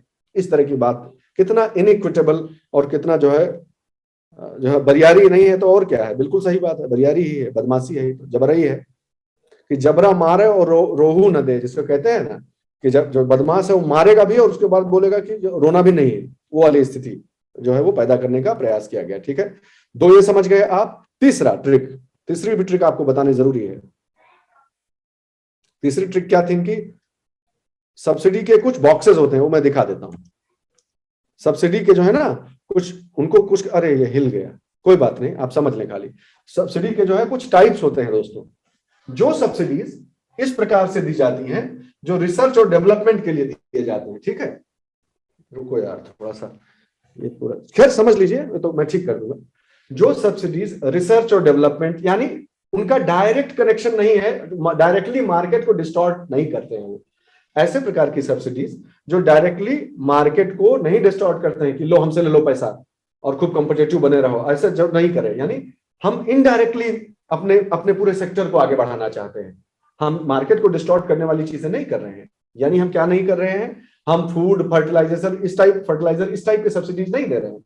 हम रिसर्च एंड डेवलपमेंट पर, जिसे कहते हैं एनवायरमेंट के प्रोटेक्शन पर, ठीक है, रीजनल डेवलपमेंट पर, इस प्रकार की सब्सिडी दे रहे हैं। तो वो सब्सिडीज से कोई नुकसान नहीं है, क्योंकि वो मार्केट को डिस्टॉर्ट नहीं करते हैं, डायरेक्टली इनडायरेक्टली नहीं करते हैं, ठीक है। उनका सीधे सीधे प्राइस मैकेनिज्म पर कोई एडवर्स इंपैक्ट नहीं है, उन्हें ग्रीन बॉक्स में रखा जाता है। इसके ठीक उल्टा जो सब्सिडीज सीधे सीधे कि ये लो हमसे पैसा ले लो, ठीक है, मार्केटिंग लोन हमसे ले लो, तो तुम कॉम्पीट करो इस चीज में, प्रोडक्ट सपोर्ट कर दिया डायरेक्ट, क्रॉप पे, इरिगेशन पे, सीड पे, फर्टिलाइजर पे, ठीक है, इस गवर्नमेंट का प्रोक्योरमेंट हो गया। इस तरह की जो सब्सिडीज हैं वो अंबर बॉक्स में रखी, वो नहीं, इसको ऐसे समझ लो, वो जो हरी बत्ती है तो ठीक है जा सकते हैं, लाल बत्ती है तो नहीं जा सकते हैं, स्टॉप वाला है, तो उसको अंबर बॉक्स बोला जाता है कि ये प्रोहिबिटेड है, ये कंट्रीज जो है वो नहीं दे सकती, ये ठीक नहीं होता है, ये WTO की भावना के खिलाफ है। ग्रीन बॉक्स में कोई दिक्कत नहीं है। तो ये लोग जानते हो क्या किए, ब्लू बॉक्स बनवा दिए एक, ये लोग जबर लोग जो है वो लोग एक ब्लू बॉक्स का कंसेप्ट लेकर आए, वो बोले कि अरे भाई ऐसे मत कीजिए, हमारी बहुत सारी कंट्रीज है, नॉर्वे और ये इस तरह की बहुत सारी यूरोपियन कंट्रीज हैं जो कुछ ऐसे सब्सिडीज देती थी जो कि इतना एकड़ आपको जो है वो करना है, एकड़ पर बेस्ड, यील्ड पर बेस्ड, नंबर पर बेस्ड, कि अगर आप इतना जंतु जानवर रखे हुए हैं तो आपको ये सब्सिडी दी जाएगी। इस तरह की जो सब्सिडीज देती हैं वो उतनी डिस्टॉर्शन वाली नहीं है जितना सीड, फर्टिलाइजर और इस पे दिया जाता है। तो प्लीज आप इन्हें अंबर बॉक्स में न रखिए, इसके लिए एक नया बॉक्स बना दिया, ब्लू बॉक्स। और सुनो ट्रिक, देखो ट्रिक समझो, पैसा तो दिया जा रहा है, देखो इस चीज को समझो, वर्कशीट पे आते हैं, हाँ ध्यान से समझना, यहां पर एक बना दो, ग्रीन, ब्लू, एम्बर, 3 हो गए मान लो, समझ लो, इस चीज को ऐसा समझने का प्रयास करो, ठीक है। तो जो ग्रीन वाला है, मान लीजिए ग्रीन पे तो किसी का कोई डिबेट ही नहीं है, ग्रीन पे कोई डिबेट हम नहीं कर रहे हैं। प्रॉब्लम कहां शुरू हो रही है, ब्लू बॉक्स में, कि ब्लू बॉक्स पे आप सब्सिडी दे रहे हैं, वो करवा तो लिए ही, वो तो कोई कुछ किया ही नहीं जा सकता। और अंबर बॉक्स के ऊपर बोल रहे हैं कि हाँ ठीक है अंबर बॉक्स हम नहीं देंगे, अंबर बॉक्स किसी कंट्री को नहीं अलाउड है, डेवलपिंग कंट्रीज अगर 10% से ज्यादा इस पर सब्सिडी दिया तो उनको पेनल्टी लगेगी, ये होगा वो होगा, इस तरह का बात, ठीक है। ट्रिक ये है कि जब आप किसी अपने फार्मर को ब्लू बॉक्स सब्सिडी देते हैं, ध्यान से सुनना हमारी बात, ठीक है, ब्लू बॉक्स सब्सिडी अगर आप दे रहे हैं जो आप कहते हैं कि उतनी डिस्टॉर्टिंग नहीं है, लेकिन अगर आपका जो फार्मर है, जो भी पर्सन को ये सब्सिडी दी जा रही है, वो उसको इस्तेमाल अगर अंबर बॉक्स वाले उद्देश्य के लिए ही कर लेगा, इस पर कोई बोल ही नहीं रहा है, पैसा आप उसके हाथ में दे दिए, ठीक, इतना अच्छा इतना है तो ये ले लो, इतना है तो हम ये सब कंपेंसेटरी टाइप का पेमेंट कर दिए, ठीक। अब आप कंपेंसेटरी टाइप का उसको पेमेंट कर दिए, लेकिन do you have any mechanism to ensure that the money is not used for those purposes? ये है गेम सारा। तो अपना सारा जो सब कुछ था वो ब्लू बॉक्स में रखवा लिए कि ब्लू बॉक्स जो है वो ठीक है, अलाउड है, कोई दिक्कत नहीं है, और उसका पैसा जो है वो अल्टीमेटली अंबर बॉक्स के लिए ही इस्तेमाल हो जाए, इसका कोई रोक टोक नहीं है। इस तरह से बदमाशी होती है, ठीक है। जानते जाइए सारा चीज, क्या क्या सारे इश्यूज हैं। तो इस प्रकार इन सब बदमाशियों की वजह से, इन सब इनइक्वालिटीज की वजह से the developing countries were not ready to accept any further demands. बोला हम नहीं करते, हम बिल्कुल नहीं मानेंगे, जब तक इस चीजों पर विचार नहीं होगा, हमारी बातें नहीं सुनी जाएंगी, तब तक हम नहीं करेंगे। और वो लोग क्या बना लिया, G20, सुने होंगे, उसका बैकग्राउंड ये है। सारी डेवलपिंग कंट्रीज, इसमें इंडिया का बहुत महत्वपूर्ण रोल रहा, भारत ने बहुत अच्छी भूमिका अदा की, वो एक ऐतिहासिक योगदान है। तो अब तो G33 हो गया है, नहीं तो जानते ही होगा तुम लोग, 33 34 जो भी हो गया, मुझे करंट अफेयर्स में मैं नहीं कुछ समझ पाता हूँ। उसके बाद की जो बातचीत हुई, हाँ आते हैं आगे, उसके बाद की बातचीत हुई, उसे सीधे चले आइए लगभग 10-12 साल बाद। G20 कंट्रीज जो है वो लड़ती रही इस चीज पे कि हम नहीं मानेंगे, हम अब ये उन्होंने पुट देयर फुट डाउन कि ये सब हम जो है इनइक्वालिटी को अब बर्दाश्त नहीं किया जाएगा। फिर बाली में, इंडोनेशिया में मीटिंग हुई, कॉन्फ्रेंस हुई, और उसे कहा जाता है बाली पैकेज के नाम से जाना जाता है, 2013 में हुई। पहली बार ऐसा हुआ कि कोई ऐसी डील हो पाई जो डब्ल्यूटीओ के सभी मेंबर्स ने एक्सेप्ट किया। पहली बार, फर्स्ट टाइम ऐसा कुछ हुआ, ठीक है, कि ट्रेड को स्ट्रीमलाइन किया जाएगा, फूड सिक्योरिटी के लिए और ऑप्शंस देखिए भाई। डेवलपिंग कंट्रीज अगर नहीं देंगे सब्सिडी, 10% से ज्यादा देंगे तो आप उसे पेनल्टी लगा देंगे, तो वो करेंगे क्या फिर? उनकी जो कंडीशन है उसको कैसे वो फिर सैल्वेज करेंगे, कैसे अपने आप का ध्यान रखेंगे अपनी कंट्रीज का, उनका जो सोशल इकोनॉमिक ऑब्जेक्टिव है सरकार का वो कैसे पूरा करेंगे? ठीक है। और कहा गया कि कैटेगरीज कैटेगरीज जानते हो गए, आई थिंक, इसलिए मैंने नहीं बताया। 3 कैटेगरीज टोटल हैं। जब भी बात हो डब्ल्यूटीओ के टर्म्स में 3 कैटेगरी समझिएगा, डेवलप्ड, डेवलपिंग, और तीसरा है लीस्ट डेवलप्ड कंट्रीज। एलडीसी इनको बोलते हैं शॉर्ट फॉर्म में, ठीक है, ध्यान रहिए आपकी जानकारी के लिए। तो जो है डेवलपिंग कंट्रीज के लिए कहा गया कि वो अपना फूड सिक्योरिटी कहां से लाएंगे, अगर आप इस तरह से जो है पेनल्टी वनल्टी लगाने की बात करेंगे। और जो लीस्ट डेवलपिंग कंट्रीज हैं उनके ट्रेड के लिए आप क्या कर रहे हैं, उनको बूस्ट करने के लिए आप क्या कर रहे हैं, ये बताइए। तो की इश्यूज उसमें 2 आए, 2 की इश्यूज उठे बाली पैकेज में। क्या हुआ? फूड सब्सिडीज, यही इसी तरह की चीजें, फूड प्रोक्योरमेंट, फूड सब्सिडीज, और दूसरा ट्रेड फैसिलिटेशन। ऑब्वियसली आप समझ सकते हैं कि ये वाला साइड किसने उठाया, ये साइड किसने उठाया? G20 ने, हम लोगों ने, डेवलपिंग कंट्रीज ने। और ये साइड कौन उठाता रहा है हमेशा से? सामने वाली साइड, कि नहीं नहीं इनको बोलिए अपना मार्केट ठीक करें, इनको ये करिए वो करिए, इस तरह की चीजें। ठीक है, समझ गए बात को? वो सब आप पढ़ लीजिएगा, मुझे ज्यादा वो नहीं करना है। मेन जो डिमांड थी वो थी कि आप इस पेनल्टी को पोस्टपोन करिए, इंडेफिनेटली पोस्टपोन करिए, जब तक सारे इश्यूज पे, मुद्दों पे बात नहीं हो जाती तब तक किसी पे पेनल्टी नहीं लगाई जाएगी, किसी डेवलपिंग कंट्रीज पर नहीं लगाई जाएगी। और ये वो एरिया था जिसमें इंडिया ने लीड लिया था। इसमें इंडिया जो है वो एक नेतृत्व की भूमिका में आया भारत, और उसने जो है ये अपना पैर गाड़ दिया, अंगद का पैर रख दिया कि नहीं तो नहीं, और फिर सफल हुए उसमें, हम लोग सफल हुए, देखेंगे आगे चल के। तो India was successful in lobbying for protection of interest of developing countries, yes we were. और एक स्पेशल जनरल काउंसिल की मीटिंग बुलानी पड़ी। आगे चल के आप देखेंगे कि इस जनरल काउंसिल क्या होती है। डब्ल्यूटीओ की जो मेन बॉडी है जनरल काउंसिल कहलाती है, और उसकी मीटिंग बुलानी पड़ी कि इस इशू को रिजॉल्व करिए। तो जो पीस क्लॉज था उसे एग्जेम्प्ट किया गया, एक्सटेंड किया गया। पीस क्लॉज मतलब यही कि जब तक नहीं सब चीज समाधान होता है तब तक चलो ठीक है, नहीं लगाते हैं पेनल्टी। अगर 10% से ज्यादा भी सब्सिडी देनी पड़ जाए डेवलपिंग कंट्रीज को तो तब तक नहीं लगाएंगे। तो ये जो पीस क्लॉज है उसको इंडेफिनेटली एक्सटेंड करना पड़ा। इंडिया ट्रेड, ये जो डेवलप्ड कंट्रीज जो उठा रहे थे अपना मैटर, उस पर इंडिया ने साइन करने से मना कर दिया। इसलिए मना कर दिया, इंडिया, भारत ने बहुत अच्छी बात बोली कि भाई ये दोनों मुद्दे महत्वपूर्ण है, मानते हैं कि नहीं मानते हैं? डेवलपिंग कंट्रीज का फूड सिक्योरिटी इशू और डेवलप्ड कंट्रीज का ट्रेड फैसिलिटेशन जो एग्रीमेंट की मांग कर रहे हैं, दोनों ही महत्वपूर्ण है। बराबर के महत्व के हैं मान लेते हैं, चलिए हाँ बराबर के महत्व के हैं। तो जब दोनों बराबर के महत्व के हैं, ऐसे हिपोक्रेसी इंडिया ने पकड़ा, भारत ने डब्ल्यूटीओ के लोगों का हिपोक्रेसी जो है इसी पॉइंट पर पकड़ा था। भारत ने कहा कि दोनों पे बराबर स्पीड पे काम होना चाहिए ना। फिर आप हमारे फूड सिक्योरिटी वाले पर तो उतना डेवलपमेंट नहीं हो रहा है, इसके लिए बहुत जल्दी है आपको। वर्ल्ड बैंक लगा हुआ है, वर्ल्ड बैंक क्या कर रहा है कहां तक आगे तक चले जाते हैं लोग, समझिए। वर्ल्ड बैंक जानते हो क्या कह रहा था? कि ये जो ट्रेड फैसिलिटेशन है, देखो इसके लिए जरूरी है ना कि अगर आप ट्रेड फैसिलिटेशन नहीं समझ पाओगे तो जान ही नहीं इस कॉन्सेप्ट को। देखो ट्रेड फैसिलिटेशन का अर्थ ये हुआ दोस्तों, आपका शिपिंग, आपका cargo, warehouse, single window clearance, जल्दी जल्दी सब आपका काम हो जाए, ट्रांसपोर्ट। डेवलपिंग इकोनॉमीज के ऊपर वो कुछ ऐसे स्टैंडर्ड लगाना चाह रहे थे जो उनके यहाँ ऑलरेडी पास हो चुके हैं। भाई वो तो सैकड़ों साल आगे चल रहे हैं, समझो हमारी बात को। हाँ, डेवलप्ड जो वर्ल्ड है वो सैकड़ों साल आगे चल रहा है, 50 साल 200 साल आगे चल रहे हैं। तो उनको वो क्वालिटी स्टैंडर्ड्स और वो इफिशिएंसी स्टैंडर्ड्स ऑलरेडी हैं उनके पास।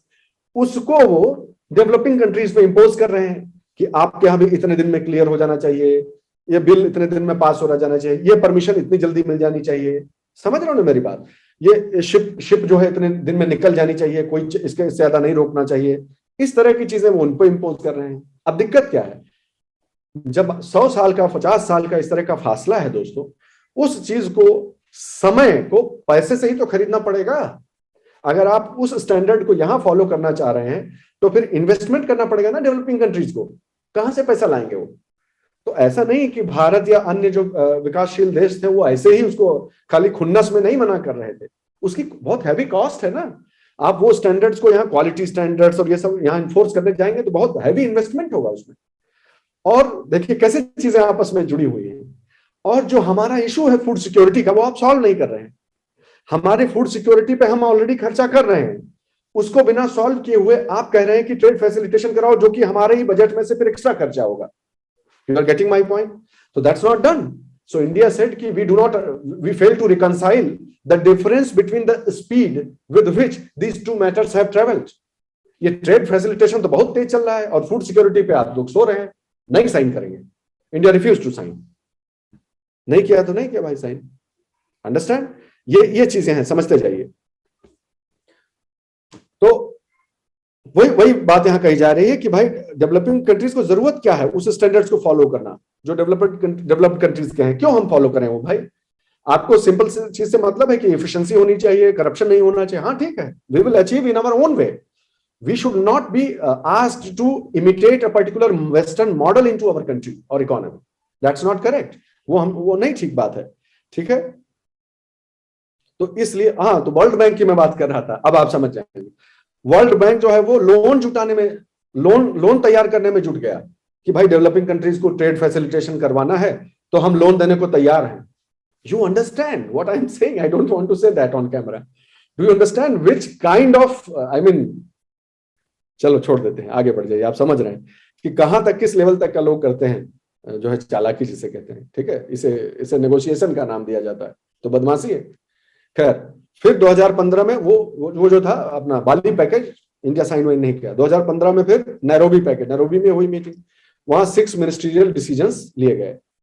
एक ये हुआ डेवलपिंग कंट्रीज के जो फार्मर्स हैं उनके सेफगार्डिंग मैकेनिज्म, उनके लिए सेफगार्डिंग मैकेनिज्म हो, जो है फार्मर्स के लिए पब्लिक स्टॉक, वही इशू है जो हम लोग उठाते रहे हैं, एमएसपी वाला टाइप का। ठीक है, उस तरह का इशू हुआ। फिर रिमूवल ऑफ सब्सिडीज, तीनों महत्वपूर्ण इश्यूज। ये कुछ ऐसे इश्यूज थे लीस्ट डेवलप्ड कंट्रीज के लिए, वो अभी परेशान होने की जरूरत नहीं। इंडिया के लिए मेन इश्यूज क्या थे? ये वही दोनों इश्यूज कि आप जो है, जो डेवलप्ड कंट्रीज हैं उनको सब्सिडी, वो जो खुद सब्सिडी दे रहे हैं उसको हटाने के लिए क्या कदम उठाए जा रहे हैं, इंडिया ने पूछा। और नंबर 2 कि हमारा जो एमएसपी सिस्टम है या इस तरह की चीजें हैं उस पर जो आप कहे थे कि 10% से ज्यादा होगा तो पेनल्टी लगा देंगे, तो वो हटाइए, उसका समाधान निकालिए। ये 2 पॉइंट पे इंडिया जो है वो अड़ा हुआ था। अल्टीमेटली थोड़ा बहुत अप डाउन होता रहा और बहुत सारा नाटक हुआ। कुल मिलाकर काफी चीजें, मैं ये नहीं कहूंगा पूरी चीजें, लेकिन काफी चीजें धीरे धीरे करके ठीक हुई। सारी चीजों में ऐसे होता भी नहीं है, आदर्श परिस्थिति थोड़ा है कि हम जो है हमारा कोई वो है। आप जितना ग्राउंड कवर कर रहे, ब्लैक एंड व्हाइट में नहीं चलती हैं चीजें। वहां पर जहां पर जो ग्रे एरिया में जितना कवर हो सके ग्राउंड कवर कर लीजिए भाई। जो मिल रहा है, भागते भूत की लगोटी भली जिसे कहते हैं, जो भी हो सके वो करवा लीजिए भाई। इनडेफिनेटली लड़ते रहने का तो कोई मतलब है नहीं, जो अच्छा हो सके करवा लीजिए। तो इंडिया ने ज्यादातर मुद्दे जब उनके सॉल्व होते हुए दिखे तो 2016 में आके ट्रेड फैसिलिटेशन एग्रीमेंट को, उस वाले ट्रेड फैसिलिटेशन एग्रीमेंट को साइन किया। बाकी कंट्रीज को, सभी कंट्रीज को सब्सिडीज को धीरे धीरे फेज आउट करने का समय दिया गया। ये सब तो आप जानते होंगे। अब आप करंट अफेयर से जोड़ पाएंगे इस चीज को कि धीरे धीरे किसी को 20 साल दिया गया, किसी को 30 साल दिया गया कि उतने दिन में आप धीरे धीरे सब्सिडीज को फेज आउट कर लीजिए। आप जानते हो, you will be a better जज for that, you must be knowing that. ये एक वो है, ये मैं पढ़ा नहीं रहा हूं, ये आप खाली देख लीजिएगा। ये WTO के ही वेबसाइट से लिया गया है। पूरा स्ट्रक्चर है कि एक जनरल काउंसिल होती है, ठीक है, वो अलग अलग कैपेसिटीज में उसके मेंबर जो है मीटिंग करते हैं, कभी एपेलेट के रूप में कि भाई कोई फैसला लिया गया है उसकी अपील करनी है, और सेटलमेंट, डिस्प्यूट सेटलमेंट बॉडी के रूप में, ठीक है, और अलग अलग काउंसिल्स हैं इसमें। फिर एक जनरल काउंसिल है, अलग अलग तरह की उसमें जो है बहुत सारी कमिटीज हैं, ये भी जाने रहिए। बस जाने रहिए, रटने या याद करने की आवश्यकता नहीं है। I do not see any question coming from this the factual aspect. Alright, अब देखते हैं कि कुल मिलाकर WTO का जब कोई नाम ले तो कौन कौन सी वो चीजें हैं जो फट से जहन में आ जानी चाहिए आपके। ठीक है, अभी हमने एक बैकग्राउंड तो आपको दे ही दिया। अब आप कंक्रीट चीजें आप समझ लीजिए कि क्या है वो। कुछ एग्रीमेंट्स हैं, ठीक है, उनमें से जो 6 एग्रीमेंट हैं सबसे महत्वपूर्ण, वो आपको जाने रहने चाहिए हमेशा। उसके बारे में आप 5 लाइन, 10 लाइन, 15 लाइन बोल सकें, हमेशा इतनी आपको अंडरस्टैंडिंग होनी चाहिए। ठीक है, देखिए पहला है agreement on agriculture. Agreement on agriculture, उसमें क्या डिमांड हो रही है कि लॉन्ग टर्म रिफॉर्म्स आने चाहिए मार्केट एक्सेस में, डोमेस्टिक सपोर्ट में और एक्सपोर्ट कंपटीशन में। एक्सपोर्ट कंपटीशन का सिंपल मतलब होता है सब्सिडी हटाना, समझ गए? ऐसे ऐसे समझिए, एक्सपोर्ट कंपटीशन का सीधा मतलब है कि सब्सिडाइज ना करिए भाई किसी को। ठीक है, डोमेस्टिक सपोर्ट भी, ये दोनों उसी तरह से मिलते जुलते हैं कि डोमेस्टिक सपोर्ट होगा तो एक्सपोर्ट कंपटीशन ठीक से नहीं होगा। और मार्केट एक्सेस, मार्केट का एक्सेस कौन कितना दे रहा है, हमारे कौन से प्रोडक्ट हैं, जैसे फॉर एग्जांपल कॉटन और टेक्सटाइल, अगर आपको ध्यान है तो इस पर मल्टी फाइबर नीचे ही लिखा हुआ है, मल्टी फाइबर एग्रीमेंट हुआ और धीरे धीरे धीरे करके उस पर जो भी टैरिफ लग रहे थे वो एबॉलिश कर दिए गए, अब फ्री ट्रेड जैसा है स्थिति है। ठीक है, उसी प्रकार एग्रीकल्चर फील्ड में, एग्रीकल्चर सेक्टर में भी ऐसा होना चाहिए, इस तरह की जो है डिमांड रही है। अब देखिए आप इसके बारे में कुछ चीज जानिए। जो एग्रीमेंट ऑफ एग्रीकल्चर है इसी पे हमारी लड़ाई हो रही है, जो हम आपको बता रहे हैं तब से। मेरा जो मेन ऑब्जेक्शन है इंडिया का या डेवलपिंग कंट्रीज का जो मेन ऑब्जेक्शन है वो इसी पॉइंट पे तो है। वो क्या है मेन ऑब्जेक्शन? कि भाई सुनिए, आपने तो लेजिटिमाइज कर दिया डेवलप्ड कंट्रीज जिन मेथड्स के द्वारा मार्केट की प्राइस को डिस्टॉर्ट करती हैं, इस एग्रीमेंट के थ्रू आप तो उसे लेजिटिमाइज, जायज किए दे रहे हैं, उसको तो आप ताना बाना पहना दे रहे हैं नियम और कानून का। तो दिस इज नॉट डन। अब वही वाली बात तीनों घूम के आ जाएगी कि आप ये बेस ईयर चुन रहे हैं। ठीक है, आप ये जो है 80% उनको रखने दे रहे हैं अपनी सब्सिडी और हम लोगों पे 10% का कैप लगा रहे हैं। ठीक है, बेस ईयर अपने आप में आपने गलत लिया हुआ है। ग्रीन बॉक्स और ब्लू बॉक्स वाली ट्रिक है जो उस पर आप कुछ बोल ही नहीं रहे हैं कि उसमें बदमाशी हो रहा है। ठीक है, और आप इस प्रिजम्पशन पे काम कर रहे हैं कि फेयरनेस और इक्विटी होती है कि सब जगह हाँ सारी कंट्रीज बराबर फॉलो करेंगी, कोई जो है आर्म ट्विस्टिंग नहीं होगी, कोई बदमाशी नहीं होगी। मैं तुम्हें एग्जांपल देता हूं और तुम हमको बताओ कि तुम्हें समझ में आ रहा है कि नहीं। मान लो कोई दो देश के बीच में झगड़ा हो गया, नाम नहीं लेंगे किसी कंट्री का, नेशनल प्राइड नहीं हर्ट करना है। दो कंट्रीज के बीच में झगड़ा हो गया, एक डेवलप्ड इकोनॉमी है, एक डेवलपिंग इकोनॉमी है। ठीक, जो लीस्ट डेवलप कंट्री, एलडीसी ले लो एग्जांपल, एक डेवलप्ड है और एक एलडीसी है।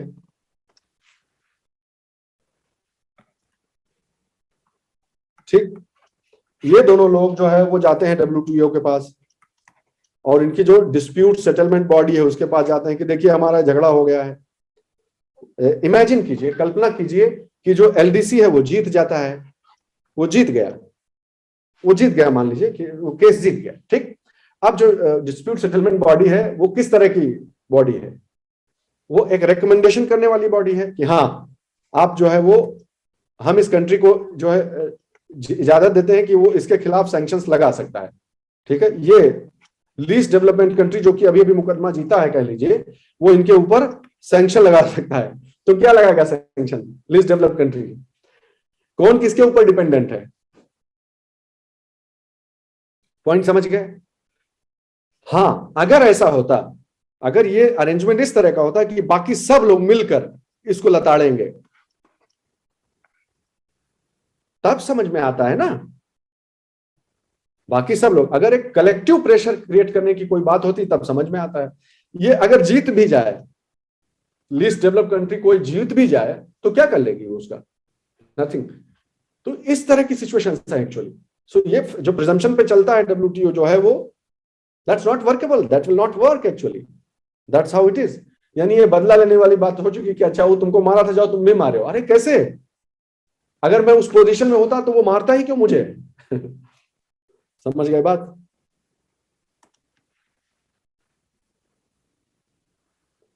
नंबर एक एग्रीकल्चर, नंबर दो ये हो चुका है लगभग। ठीक है, इसमें एबॉलिश हो चुका है ज्यादातर चीजें। ठीक है, मार्केट एक्सेस, हाँ कि इंडस्ट्रियल गुड्स, फार्म गुड्स पे जो है वो टैरिफ कट कीजिए। मार्केट एक्सेस की बात हो गई कि जैसे हमारे यहाँ का जो कॉटन से बनी हुई चीजें जो है वो विदेश में जा रही हैं, तो वहां पर फिर उनपे यहाँ पर इस पॉइंट पे टैरिफ ना लगाया जाए। ये आप जानते हैं, इसको बार बार नहीं कहूंगा।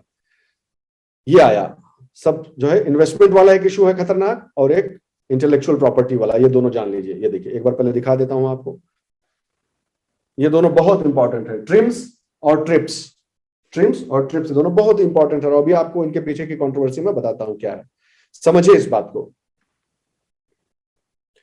जो फॉरेन इन्वेस्टर्स होते हैं ना, ये इन्वेस्टमेंट पे जो एग्रीमेंट है उसकी प्रॉब्लम क्या है? उसकी प्रॉब्लम ये है कि कोई फॉरेनर जब इन्वेस्ट करता है ना किसी कंट्री में, अरे यार बैठ, रुको, इसका कुछ इलाज निकालना पड़ेगा।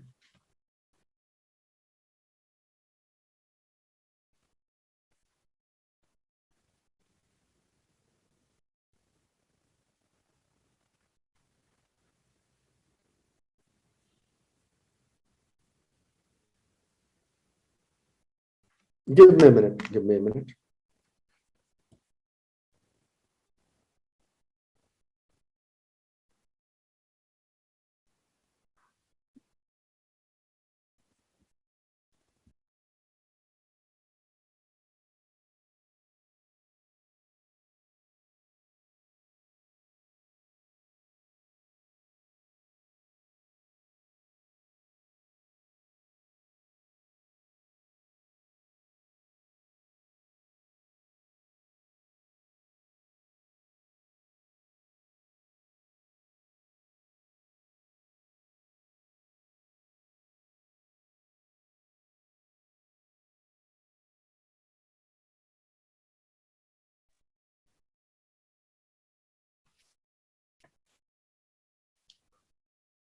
आ रही है, आवाज आ रही है और स्क्रीन दिख रहा है और मैं भी दिख रहा हूं।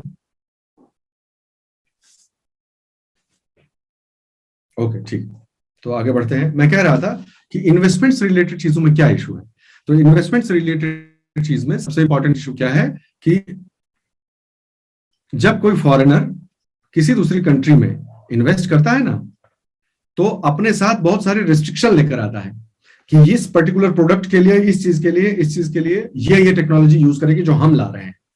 उसके बाद हमारे यहां से आपको ये लेना है, हमारे यहां से आपको ये लेना है, इस तरह की रिस्ट्रिक्शन चालू हो जाती है। तो होता क्या है दोस्तों कि अगर उस कंट्री के अपने लोकल रिसोर्सेज अवेलेबल हो भी, आगे चलकर वो उन्हें इस्तेमाल नहीं कर पाएगा इस बंधन के तहत।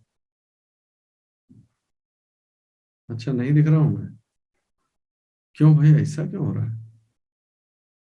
कोई बात नहीं हमको नहीं देखो, चलो हम वीडियो बंद ही कर दिया, आप ये देखो बस, कोई बात नहीं। आई am not appearing on screen, it's fine, it's okay, आप बस ये देखते रहिए, ठीक है? तो ठीक है, दूसरी बात, अगर फॉरेन इन्वेस्टर्स जो हैं वो सेल्फ रिलायंस नहीं अलाउ कर रहे हैं, अगर लोकल रिसोर्स होने के बावजूद भी सेल्फ रिलायंस नहीं जो है वो अलाउ कर रहे हैं, तो फिर ये एक तरह का ऐसा बंधन है। देखो इस चीज को समझो आप, बहुत बढ़िया एग्जांपल आपको देता हूं मैं। क्या आप इस बात से सहमत नहीं है कि जो फॉरेन इन्वेस्टमेंट होता है वो हाईएस्ट रेट ऑफ रिटर्न के पीछे भागता है? ये बात सही है कि वो हाईएस्ट रेट ऑफ रिटर्न जहां भी पाएगा वहां चला जाएगा। तो मान लीजिए आज की तारीख में उसने लगाया, मान लीजिए आपके यहाँ माइनिंग का जो है स्कोप फाइन है, माइनिंग के खूब चांसेस हैं, तो वो आया, उसने माइनिंग का वो लगाया, धीरे धीरे धीरे आप जो है वो महंगे होते गए उसके लिए, मान लीजिए। फिर उसके बाद बांग्लादेश में उसको पता चल रहा है कि और सस्ता मिल रहा है, तो आपके यहाँ का पूरा चीज छोड़ छाड़ के वहां नहीं चला जाएगा।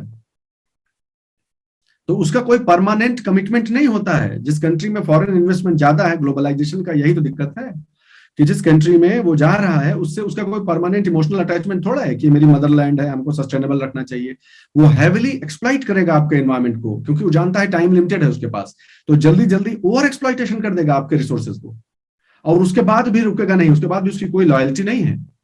जहां पर उसे हायर रेट ऑफ रिटर्न मिलेगा उसके बाद वो शिफ्ट कर देगा अपने इन्वेस्टमेंट को। You understand this?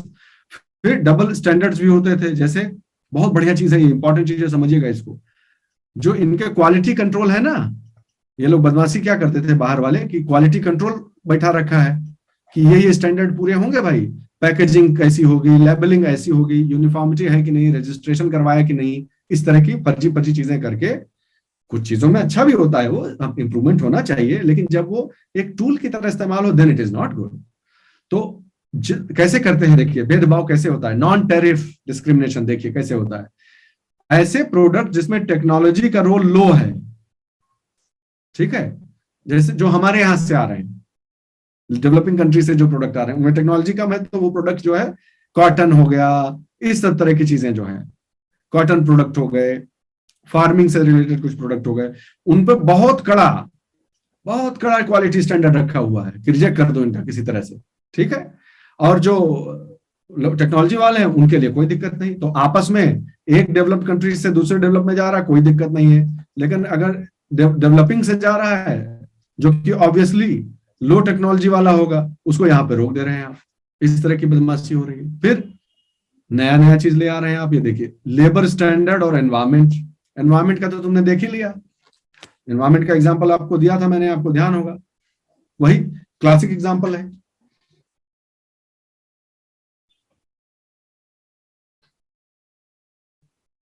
तो क्या बताते हैं कि जो है कछुआ जो है वो कछुए का नुकसान हो जाएगा, ये हो जाएगा, इस तरह की बात बता दी, ठीक है। फिर जैसे यूएस का मुझे एग्जांपल याद आता है, मैं आपको बता दे रहा हूँ एक एग्जांपल, बढ़िया एग्जांपल है कि 1990s की बात है आई थिंक, यस। जो बीफ होता है ना, बीफ पे अभी तो बहुत चर्चा होती रहती है। ब्रिटेन से जो यूएस को बीफ सप्लाई होता था, उसमें बता दिया कि ये ठीक नहीं है, क्योंकि इसमें जो है मैड काउ डिजीज, सुना है नाम, जीएस में पढ़ा होगा, mad cow disease. Mad cow disease जो है वो हो जाती है बीफ खाने से आपका, इसलिए हम जो है उसको नहीं अलाउ करेंगे। तो उसने भी बदला लिया। फिर ब्रिटेन ने भी जो यूएस के यहाँ से आता था उसको बैन कर दिया। उसको बोला कि आपके में ग्रोथ हार्मोन्स बहुत होते हैं, ये मास जो भी आता है, प्रोडक्ट आता है, उसमें ग्रोथ हार्मोन्स बहुत ज्यादा होते हैं, इसलिए हम भी बैन कर रहे हैं। इस तरह की चीजें, रिस्ट्रिक्टिव चीजें होती हैं, ठीक है। मैड काउ डिजीज को खुरपका बोलते हैं।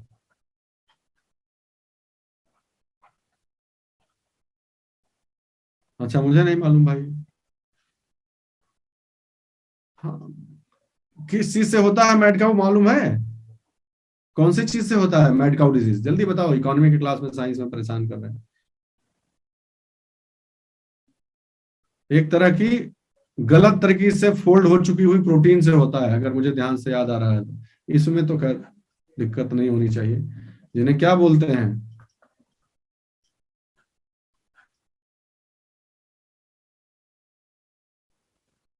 याद रखो, इसे जान रहो। जनरली क्या होता है, मैड काउ डिजीज किस चीज की एग्जांपल है? उसमें क्या इतना स्पेशल है जो अलग से उसको पढ़ाया जाता है? जनरली कोई भी इंफेक्शियस डिजीज जो फैलती है उसमें न्यूक्लिक एसिड का होना जरूरी होता है। बिना उसके रेप्लिकेशन पॉसिबल नहीं है। आप सेल में घुस भी जाइए तो अगर आपके पास डीएनए आरएनए नहीं है तो आप रेप्लिकेट कैसे करेंगे? समझ रहे हो मेरी बात? ये जो मैड काउ डिजीज है उसका एक जबरदस्त अपवाद है कि सिर्फ अकेले प्रोटीन अपने दम पे इन्फेक्शन कर देता है अंदर जाके। खैर अभी वो तो बाद में पढ़ाएंगे, तब पढ़ाएंगे। कुछ गलत होगा तो हमको टोक देना भाई। कहने का अर्थ आप समझ गए। तो इस तरह से रोका रोकी हुई एक दूसरे की। ये बहुत इंपॉर्टेंट है, लेबर स्टैंडर्ड, कि नहीं नहीं आपके यहाँ लेबर की क्वालिटी क्या है, कैसे लोगों से आप मजदूरी करवा रहे हैं, चाइल्ड लेबर तो नहीं है। कुछ अच्छी भी चीजें हैं इसमें भाई, होनी चाहिए स्टैंडर्ड्स। लेकिन बदमाशी ये है कि ये जो लेबर स्टैंडर्ड पे इतना जोर दिया जा रहा है, ये सरकार उतना जोर नहीं दे रही है। ध्यान से सुनो हमारी बात। एग्जाम्पल देखो, यूनाइटेड स्टेट्स ऑफ अमेरिका में हमारा माल जाना है और वहां के कुछ रूल बना दिए कि ये फिल्टर्स आप क्रॉस करिए तभी आप आएंगे। उसमें से एक है कि आपके लेबर का क्वालिटी कैसा है, उनकी लिविंग कंडीशन कैसी है, चाइल्ड लेबर है कि नहीं है। तो वो तो ठीक है, इसमें क्या बुराई हो सकती है भला? ये तो बहुत अच्छी बात है कि अगर इंडिया से कोई प्रोडक्ट जा रहा है और आप उस पर लेबर स्टैंडर्ड्स को स्ट्रिक्ट रखेंगे तो हमारे यहाँ ही तो सुधार होगा, हम ही तो फायदा मिलेगा उसको भाई। मजबूरी में हमको लेबर अपना ठीक करना पड़ेगा कंडीशन, ये ठीक है। लेकिन उसके पीछे की पॉलिटिक्स क्या है कि यूएसए में सरकार से ज्यादा जो वहां के यूनियंस हैं, ट्रेड यूनियंस हैं, वो इसको ज्यादा बल देते हैं कि इसको नहीं आने दो, इसका लेबर स्टैंडर्ड ठीक नहीं है। क्यों? क्योंकि अगर डेवलपिंग कंट्रीज में अच्छे से प्रोडक्शन होता रहा तो एक समय ऐसा आएगा कि नहीं आएगा कि इन्वेस्टमेंट जो है वो पूरा का पूरा शिफ्ट हो जाएगा उधर को, कि नहीं? अगर यहाँ की लेबर पहले ही चीप होती है तो आप जानते ही हो, लेबर चीप है और प्रोडक्टिविटी अगर इनकी अच्छी खासी रही तो जो पहले इन्वेस्टमेंट यहां होता था वो यहां नहीं होने लगेगा 10, 5, 50 साल में। तो फिर इनकी नौकरी नहीं चली जाएगी यहाँ के मजदूरों की, जब सारा इन्वेस्टमेंट उधर शिफ्ट हो जाएगा, प्रोडक्शन यहाँ होने लगेगा। तो ये सब इश्यूज होते हैं, बहुत गहरी पॉलिटिक्स होती है भाई, ऐसा नहीं है, इतना आसान नहीं है चीजें। तो इस प्रकार की बदमाशी हुआ करती है, अभी भी है, उसी के खिलाफ जो आवाज उठाया, वो ये सारी बातें किससे संबंधित है? ट्रेड रिलेटेड इन्वेस्टमेंट से। अब सबसे खतरनाक, सबसे ज्यादा बदमाशी वाला एरिया, पेटेंट। पेटेंट कितने तरह के होते हैं? पेटेंट का मतलब क्या हुआ कि जो हमने बना लिया है आप उसका नकल या चोरी नहीं कर सकते। तो वो दो तरह का होता है दोस्त, और उसी में जमीन आसमान का फर्क हो जाता है। दो तरह का कौन कौन सा? एक होता है प्रोसेस पेटेंट। प्रोसेस पेटेंट का क्या अर्थ हुआ? Yes Astik, you are right. तो राइट रीजन से हो तो कोई दिक्कत नहीं है भाई। अगर वाकई चाइल्ड लेबर को रोकने के लिए है, बहुत अच्छी बात है, आई डोंट केयर। लेकिन वो इस तरह का ब्लैकमेलिंग टूल या वो एक्सप्लॉइटेटिव टूल बन जाए, दैट्स नॉट करेक्ट। और इस पर भी जो इकोनॉमिस्ट है, आस्तिक में बता दूं तुम्हें, और सभी सुन लीजिए, इकोनॉमिस्ट का ये कहना है कि ये तो ठीक है, आप प्रॉब्लम तो बहुत अच्छी पॉइंट आउट करा रहे हैं, इस बात में सैद्धांतिक रूप से, नैतिक रूप से कोई संदेह नहीं है कि चाइल्ड लेबर रुकना ही चाहिए, नहीं अलाउ होना चाहिए, दैट्स फाइन। लेकिन जो इकोनॉमिक रियलिटीज हैं हिंदुस्तान जैसे देशों की, उसको आप मतलब फर्जी आदर्शवाद की बात कर रहे हैं। नहीं करेगा चाइल्ड लेबर तो कहां जाएगा? इस सवाल का भी जवाब दीजिए। हम ये नहीं कहते कि आपने पहला सवाल गलत किया है, आपने सही सवाल किया है, लेकिन दूसरे सवाल का भी जवाब दीजिए ना। आप ही लोग सब कॉलोनाइज करके जो है इंडिया को बर्बाद करके ऐसे देशों को चले गए हैं, उसके बाद ये स्थिति हो गई है। तो कहने का अर्थ है कि हाँ, सैद्धांतिक रूप से सही है, लेकिन व्यावहारिक रूप से उसके पीछे की मंशा क्या है जरूर देखी जानी चाहिए। वापस आते हैं पेटेंट पे। प्रोसेस पेटेंट का क्या अर्थ होता है कि अगर आपने कोई दवाई बना ली है और उस दवाई के लिए एक मेथड यूज किया, मेथड 1, कोई मेथड यूज किया 1, और उससे प्रोडक्ट बन गया, तो अब कोई उस मेथड की कॉपी करके ये प्रोडक्ट नहीं बना सकता। लेकिन अगर कोई उसके पास और है तरीका तो वो उसे बना सकता है। दूध से पनीर बनाना, दूध से दही बनाना, बस सिंपलेस्ट एग्जांपल, कि कोई दूसरा मेथड लगा रहा है, कोई तीसरा मेथड से बना ले रहा है, कोई ये डाल के बना ले रहा है, कोई मिट्टी के उसमें कर ले रहा है। कहने का अर्थ है अगर कोई ऐसा प्रोडक्ट है जो 2 तरीके से बन सकता है, 3 तरीके से बन सकता है, तो भाई इससे नहीं बनाएंगे, ठीक है। आपको आपके नहीं तो इनोवेशन का कोई मतलब नहीं रह जाएगा ना। आप समझो बात को, इसने इतना पैसा खर्च करके एक मेथड ढूंढा है तो उसको कुछ तो स्पेशल ट्रीटमेंट मिलना चाहिए ना भाई, वो बात ठीक है। तो कोई और प्रोसेस से करे, इससे फायदा यही होगा कि नए नए तरीके निकलेंगे। ये भी तो फायदा होगा कि हर एक चीज से पहुंचने के अलग अलग तरीके निकलेंगे, और हो सकता है मेथड 1, मेथड 2, मेथड 3 में मेथड 3 अंततः सबसे सस्ता निकल आवे। ये भी तो हो सकता है, सबसे सस्ता या एनवायरमेंट के लिए सबसे अच्छा हो सकता है निकल आवे। तो अगर आप ये कंपटीशन नहीं होने देंगे तो अल्टीमेटली इफिशिएंसी की तरफ कोई बढ़ेगा? जो एक ने कर लिया वही सब लपेटे जा रहे हैं। ठीक, तो एक तरफ दोनों में बैलेंस बनाने की बात है कि भाई जिस व्यक्ति ने पहला मेथड खोजा है उसको कुछ तो स्पेशल ट्रीटमेंट मिले, कुछ उसको रिवार्ड मिलना चाहिए कि हाँ मेरा मेथड है, मैं इससे प्रोडक्ट को बनाऊंगा और बेचूंगा। और साथ ही साथ इनोवेशन को भी जो है वो बढ़ावा मिले कि पूरे पब्लिक को मालूम रहे कि हाँ हम क्यों इतनी मेहनत करें। अगर अंत में हम कोई ऐसा जो है डायग्राम बनाए, पीडीएफ बनाए या कुछ भी बनाए आपके लिए कोर्स मटेरियल, और उसकी पूरी पायरेसी ही हो जाए तो मेरा मन ही नहीं करेगा बनाने का। सिंपल सी बात है। तो फिर इनोवेशन कायम रहे, इसके लिए ये सारे पेटेंट राइट्स होने चाहिए, there is no doubt about, patent rules होने चाहिए। बस वो एकाधिकार नहीं हो जाए, मोनोपोली नहीं हो जाए, बस इसका ध्यान रखना चाहिए। ठीक है, तो प्रोसेस तक तो फिर भी ठीक था भैया। 1970s का जो रेजिम चलता था उस समय प्रोसेस पेटेंट तक ठीक था। बाकी बदमाशी ऐसी करी गई है भाई कि अब प्रोडक्ट पेटेंट हो गया है चीजें, कि प्रोसेस छोड़ो, एक बार हम इसे बना ले गए प्रोडक्ट, तो आप किसी तरह से इस प्रोडक्ट को अब नहीं बना सकते। This is what is being objected कि ये भाई बहुत गलत बात है, ये बहुत ही गलत बात है। एग्जाम्पल देखिए ना, इंडिया में, इंडिया का पेटेंट एक्ट सुना है कभी? कौन से साल में पास हुआ था? इंडियन पेटेंट एक्ट किस साल पास हुआ था? 2005 में। इससे पहले कब था पुराना वाला एक्ट? अगर मुझे ध्यान है तो 1970 का था। सुनो बात को, इस समय तक ये हुआ करता था प्रोसेस पेटेंट, और 2005 में क्या हो गया? Product patent. कितना बड़ा मतलब धोखेबाजी कह लीजिए, जो भी कह लीजिए, इतना बड़ा चेंज हुआ। धोखेबाजी क्यों बोल रहा हूं मैं, अब जो है वो है, ठीक है, इसमें इमोशनल होने का स्कोप थोड़ा होता है। तो अब 2005 ऑनवर्ड्स क्या है, अब इंडिया जैसी कंट्रीज के पास, इसीलिए इनको समय दिया गया था, धीरे धीरे इंप्लीमेंट करने के लिए समय दिया गया था, और फाइनली 2005 में इंडिया ने पास किया उसको, ठीक है, क्योंकि इतना प्रेशर था, प्रोडक्ट पेटेंट बना लिया। अब कोई दवाई अगर बन गई है किसी एमएनसी के द्वारा, एक मल्टीनेशनल कॉर्पोरेशन ने एक दवाई बना दी है अगर, मेडिसिन वन, तो आप घूमते रहो, आपको उसी से खरीदना पड़ेगा, आप किसी और प्रोसेस से नहीं बना सकते। आप पहले बना सकते थे, इसीलिए इंडिया ने किसी तरह सस्टेन कर लेगा, इंडिया और ऐसी डेवलपिंग कंट्रीज 20-25 साल, 30 साल में, 35 साल में किसी, क्योंकि प्रोसेस अलाउड था, तो किसी तरह से अपनी जरूरतें पूरी करते गए अलग अलग प्रोसेस के थ्रू।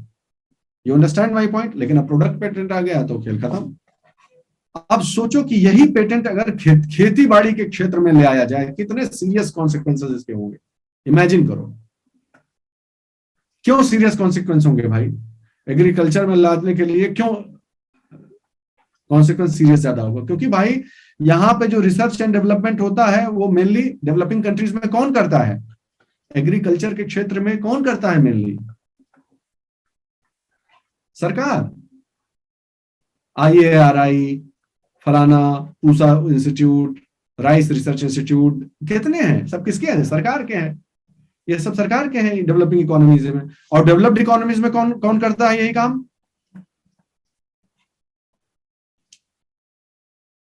एमएनसीज करते हैं वही काम। तो अब तुम बताओ ना, ये सरकार जो है वो इनसे compete कर पाएगा? ये स्थिति है, कभी इनसे compete नहीं कर पाएगा। क्यों? बहुत सारी एमएनसीज ऐसी हैं दोस्तों, जिनका जो सिर्फ रिसर्च एंड डेवलपमेंट का जो बजट है वो डेवलपिंग इकोनॉमीज के पूरे के पूरे बजट से भी ज्यादा है। तो कहां से मुकाबला करिएगा? और अगर ऐसा हुआ, सोचो मेरी बात को जरा इमेजिन करिए आप लोग कि एग्रीकल्चर से रिलेटेड कितना सारा नाटक है, मोनसेंटो और ये सब जितना भी हुआ है, एग्रीकल्चर से रिलेटेड अगर कोई पेटेंट हो जाए एमएनसी के पास, तो भारत के और डेवलपिंग कंट्रीज के किसान करेंगे क्या कर पाएंगे वो? इसके अलावा क्या रास्ता रहेगा कि इन्हीं से उनको बीज खरीदना, ये खरीदना, वो खरीदना, और क्या करेंगे वो? कोई रास्ता नहीं बचेगा कुछ उनके पास, इनके पास पैसा ही नहीं है, तो खरीदेंगे कहां से? ये स्थिति है, ये चैलेंज है, बहुत बड़ा चैलेंज है, ठीक है। और यही एग्रीकल्चर ही नहीं, माइक्रोब्स का भी पेटेंट हो रहा है, माइक्रो ऑर्गेनिजम्स का। हाँ बिल्कुल सही बात है अविनाश, कि पैसे पहले ही गवर्नमेंट के पास पैसा नहीं है भाई कि रिसर्च एंड डेवलपमेंट पे खर्चा कर सके एग्रीकल्चर में। उसके बाद आप एमएनसी से कंपटीशन करवाना चाह रहे हैं, फिर बोलते हैं कि माइक्रोब्स को भी जो है पेटेंट होता है। तो माइक्रोब्स का भी अगर पेटेंट हो गया, माइक्रोब मतलब क्या हुआ? सूक्ष्म जीव, ठीक। तो सूक्ष्म जीव कहां इस्तेमाल होते हैं? मुख्य रूप से किसमें यूज होते हैं? बायोटेक्नोलॉजी में। और पूरे जो रिसर्च एंड डेवलपमेंट का जो पूरा एरिया है, उसका भविष्य किसके हाथ में है? बायोटेक के हाथ में है। तो अगर माइक्रो ऑर्गेनिजम्स को आप पेटेंट करने दे रहे हैं, तो बायोटेक्नोलॉजी को पूरा हाईजैक कर लेगा कि नहीं? एमएनसीज ही हाईजैक कर लेगा कि नहीं? हम लोग मुकाबला कर पाएंगे उसका? रिसर्च फैसिलिटीज, जो लैबोरेटरीज, जो जेनेटिक इंजीनियरिंग में वो लोग कर ले जाएंगे, उसको हम कभी भी कर सकेंगे मैच? नहीं कर पाएंगे। तो हमारे हाथ से हमेशा के लिए चीजें जाती रहेंगी। ये है जो कंसर्न्स हैं डेवलपिंग इकोनॉमीज के, याद रखिएगा। बाकी चीज आई विल नॉट से कि हमको पढ़ाने की जरूरत है। इस बेसिक कोर कॉन्सेप्ट को आप समझ गए हैं अगर आप, कि क्या इश्यूज है, क्या झगड़ा चल रहा है, अब आप जो भी सोर्स से हमेशा से पढ़ते रहे हैं WTO को, वापस उसी सोर्स से आप पढ़िए। और अब आप बताइए कि आप फीडबैक दीजिएगा कि क्या आपको now does it make more sense और नॉट। ठीक, 9:30 बज चुका है, इसलिए आज के लिए नमस्कार, जय हिंद। अपना ध्यान रखिए, अपने परिवार का ध्यान रखिए और खूब अच्छे से पढ़ाई करिए। और जरूर फीडबैक दीजिएगा कि अब आपको WTO पढ़ने में कुछ आसानी हुई या नहीं। ओके।